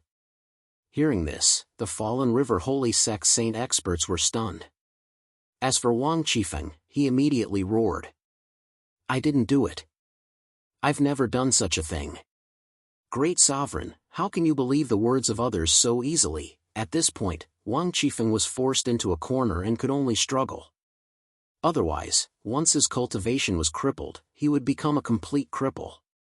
It was precisely because of this that Wang Qifeng didn't care about anything else even when facing the two quasi-saint great sovereigns, Xiaoxing and Mingjie. Hearing Wang Qifeng's words, Xiaoxing remained expressionless while Mingjie directly made her move. She slowly pointed her finger and a golden light flashed and instantly hit Wang Qifeng's abdomen. Wang Qifeng spat out a mouthful of blood and his aura instantly withered. His face was incomparably pale. She crippled Wang Qifeng's cultivation just like that. Seeing this scene, the elders of the Fallen River Holy Sect standing behind Wang Qifeng were stunned. No one expected that Mingjie, who hadn't said a word from the beginning to the end, would actually cripple Wang Qifeng's cultivation so mercilessly. The Saint Realm cultivation that was exchanged for thousands of years of cultivation was crippled just like that by Mingjie's finger. Wang Qifeng couldn't help but tremble. He only felt that the world was spinning around him. To think that he, the sect master of the Fallen River Holy Sect, would be reduced to a cripple in the future. This was something that Wang Qifeng couldn't accept. However, no one cared about his thoughts. Mingjie said indifferently. You know in your heart whether you're innocent or not. Also, we didn't come here to judge you. There's no need to say so much nonsense. This wasn't a trial. There was neither evidence nor injustice.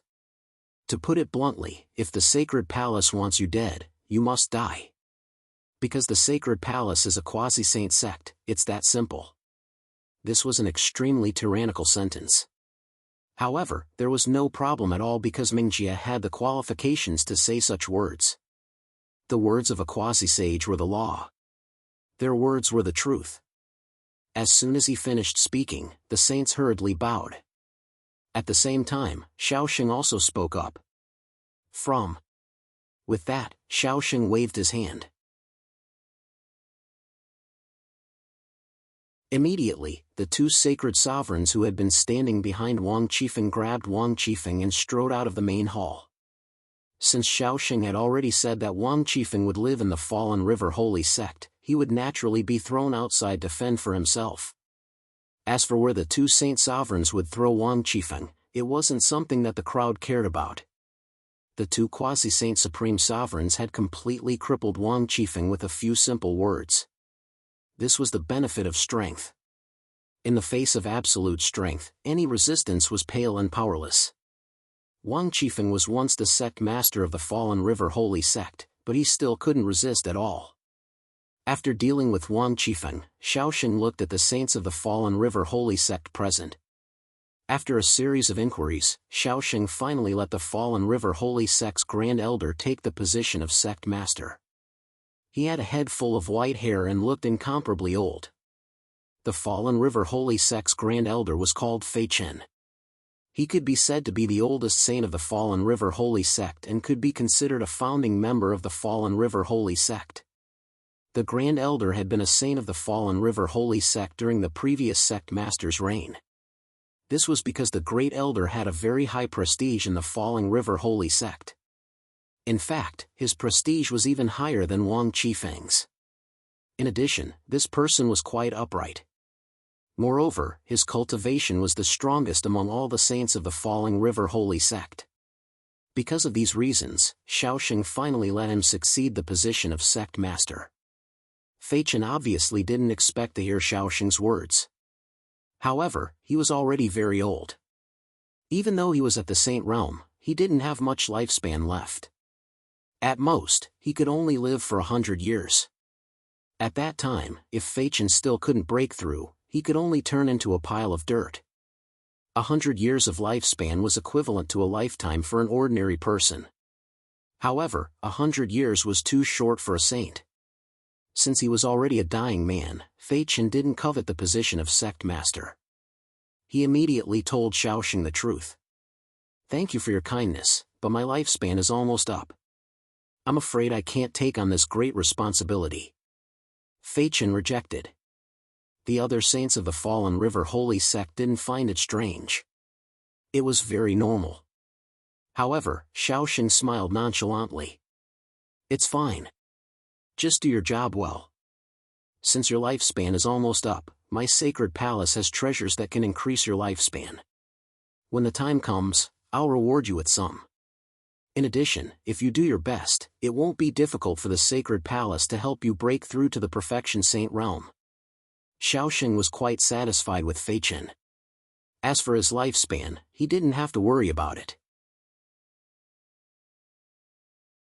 The sacred palace was a quasi-saint sect, so the various cultivation resources it possessed were naturally not something a saint-grade sect could compare to. Moreover, when the sacred palace truly gained a foothold in the North Star boundary in the future, it would definitely obtain a lot of treasures from the other 6 quasi-saint sections. A quasi-sage sect wanted to help a sage expert of sage small perfection realm make a breakthrough to sage great perfection realm. This wasn't a simple matter. However, it wasn't impossible to help. Even if they couldn't, they would have to consume a lot of resources. Frankly speaking, it was a matter of whether it was worth it or not. Shaoxing didn't give Fei Chen a chance to refuse. With that, Fei Chen became the new sect master of the Fallen River Holy Sect. After settling the matter of the Fallen River Holy Sect, Shaoxing sent away Fei Chen and the other saints of the Fallen River Holy Sect.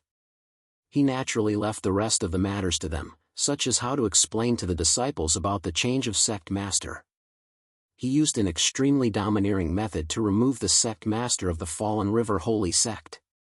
At the same time, the Fallen River Holy Sect became the first saint sect in the North Star boundary to rely on the sacred palace.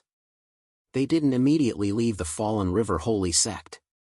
Instead, they stayed in the Fallen River Holy Sect. It wasn't difficult to arrange accommodations for a mere 1,000 people from the sacred palace in the huge Fallen River holy sect. Begging for collection, begging for monthly votes, begging for recommendations.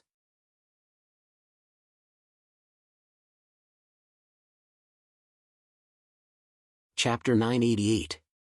Everyone from the sacred palace settled down in the Fallen River Saint sect. At the same time, many disciples and deacons of the Fallen River Saint sect quickly learned about the change in sect master. The former sect master Wang Qifeng's cultivation base was crippled and he was expelled from the sect. The former great elder, Fei Chen, took over the position of sect master. The disciples of the Fallen River Saint sect did not pay too much attention to the sudden change of sect leader because there was another matter that they were more concerned about. It was precisely because of this that the succession of Fei Chen as the sect leader of the Fallen River Saint sect did not cause the slightest panic in the Fallen River Saint sect. Many disciples quickly accepted this fact. Perhaps in the hearts of many disciples, Fei Chen was obviously more suitable to be sect master. For a few days, the disciples and deacons of the Fallen River Saint sect paid more attention to the sacred palace. After some understanding, almost all the disciples of the Fallen River Saint sect already knew that the sacred palace was a quasi-saint sect founded by the human race. This time, the sacred palace was led by two quasi-saint great sovereigns. From now on, the Fallen River Saint sect would also be attached to the sacred palace and take orders from the sacred palace. In addition, the Fallen River Saint sect would offer many benefits to the sacred palace every year. A quasi-saint sect was already a heavenly existence for many disciples of the Fallen River Saint sect. And now, such a quasi-saint sect was actually residing in the Fallen River Saint sect. Every day, many disciples stopped and watched from afar at the residence of the sacred palace. They were very curious, but at the same time, they didn't dare to provoke the sacred palace, so they could only watch from afar. Every time they saw someone wearing the sacred palace's disciple uniform walk out of the courtyard or return from outside, the disciples of the Fallen River Saint sect couldn't help but reveal a look of longing. Compared to a saint sect, they were naturally more willing to become a disciple of a quasi-saint sect. There was simply no comparison between the two. They were incomparably concerned about the sacred palace's every move. At the same time, some disciples of the Fallen River Saint sect also took the initiative to strike up a conversation with the Sacred Palace disciples. From the Sacred Palace disciples, they learned more about the Sacred Palace. Firstly, there was the structure of the Sacred Palace. Aside from the ancestors and holy sovereigns, the Sacred Palace was divided into 10 sacred halls, and the 10 sacred halls were controlled by the 10 chosen of the Sacred Palace. This time, apart from the 5 holy sovereigns, Shaosheng, Chenling, and Longqing had come with the 2 ancestors, Shaosheng and Ningjie. The disciples of the Fallen River Sacred Sect became even more interested when they heard that there were 3 more chosens from the Sacred Palace. After sparing no effort in investigating, the disciples of the Fallen River Sacred Sect soon obtained information about Shaosheng and the other 2. This was especially true when it came to Shaochen. After all, he was the first chosen of the Sacred Palace and held a high position. Many disciples were very curious about what kind of person could become the first chosen of the Sacred Palace. It wasn't just the ordinary disciples. Even the chosens and saintesses of the Fallen River Sacred Sect were extremely curious about Shaochen. At the same time, not only was Shaochen himself curious and envied, but the 3 Qinshura girls besides Shaochen made many disciples of the Fallen River Sacred Sect go crazy. There were already people who were fortunate enough to see the faces of Qinshuru and the other 2 girls from afar.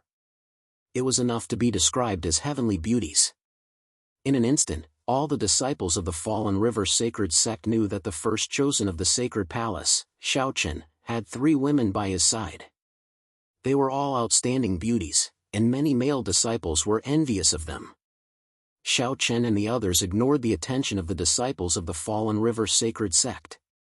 Over the past few days, Shaochen and the others had obtained information from the saints of the Fallen River Sacred Sect and had a general understanding of the entire Taishan continent. The Taishan continent was indeed extraordinarily large. It was said to have 999 prefectures. At the same time, these 999 prefectures were divided into 18 prefectures. The area of each prefecture was as large as a Sky River continent. In other words, the total area of the Taishan continent was at least equal to 18 Sky River continents. This was an exaggeration. On such a vast land, there were many clans that had established their own forces. There were constant disputes, but because of the existence of the Taishan sect, the Shen clan had always been in a dominant position on the Taishan continent. Yunfeng Mansion, which was one of the 999 prefectures, was where the Fallen River Sacred Sect was located. It could only be considered a small place on the entire Taishan continent. According to its geographical location, Yunfeng Mansion was included in the Cloud Prefecture. Xiaochen and the others continued to learn about the Taishan continent. At the same time, they began to plan their journey outside. Just as everyone was planning to go out and train, another saint sect in the Yunpeak Mansion, Heavenly Ghost Sect, finally received news of Holy Son Namu's death. The death of a Holy Son was naturally not a small matter. Therefore, the Heavenly Ghost Sect immediately sent people to Fire Phoenix City and targeted the Li family of Fire Phoenix City. After the destruction of the Wu family and the annexation of all its properties, the Li family had become a large family in Fire Phoenix City that was second only to the City Lord Mansion. They thought that the Li family would be able to soar into the sky. Little did they know that on this day, the experts of the Heavenly Ghost Sect had arrived, led by 4 saints. Hundreds of Heavenly Ghost Sect's disciples rushed into the Li family and quickly took control of the Li family. Furthermore, the Li family's patriarch, Li Qi, and the Li family's direct descendants were all brought to the Li family's main hall. The 4 saints of the Heavenly Ghost Sect sat on the main seats and looked down at the people of the Li family who were kneeling on the ground. Their cultivations had been sealed. One of the Heavenly Ghost Sect saints shouted coldly, "Speak, who killed Saint Sunmu of my Heavenly Ghost Sect?" The Heavenly Ghost Sect disciples were not idiots. They knew that the Li family was no match for Mu, let alone kill him. Moreover, after the Heavenly Ghost Sect's investigation, they found that there was a mysterious force around the Li family. It was this force that had destroyed the Wu family. At the same time, Mu had died at their hands. They did not find out the identity of Xiao Chen and the others. It was because of this that the people of the Li family were able to survive until now. Otherwise, they would have died long ago. In the face of the Heavenly Ghost Sect saints' questioning, Li Qi shouted rather unyieldingly, it's just Mu. So what if he's dead? If you want to find someone, I can take you there. But do you dare to go? Li Qi already knew that the Sacred Palace was a quasi-saint sect. He was extremely proud that the human race finally had a quasi-saint sect. Therefore, he no longer bowed before the Heavenly Ghost Sect saint. Humans were like that. Once you had someone to rely on, the fear in your heart would disappear. Just like Li Qi at this moment. Because he believed that the human race had the Sacred Palace behind them, his fear of the ghost race had greatly decreased.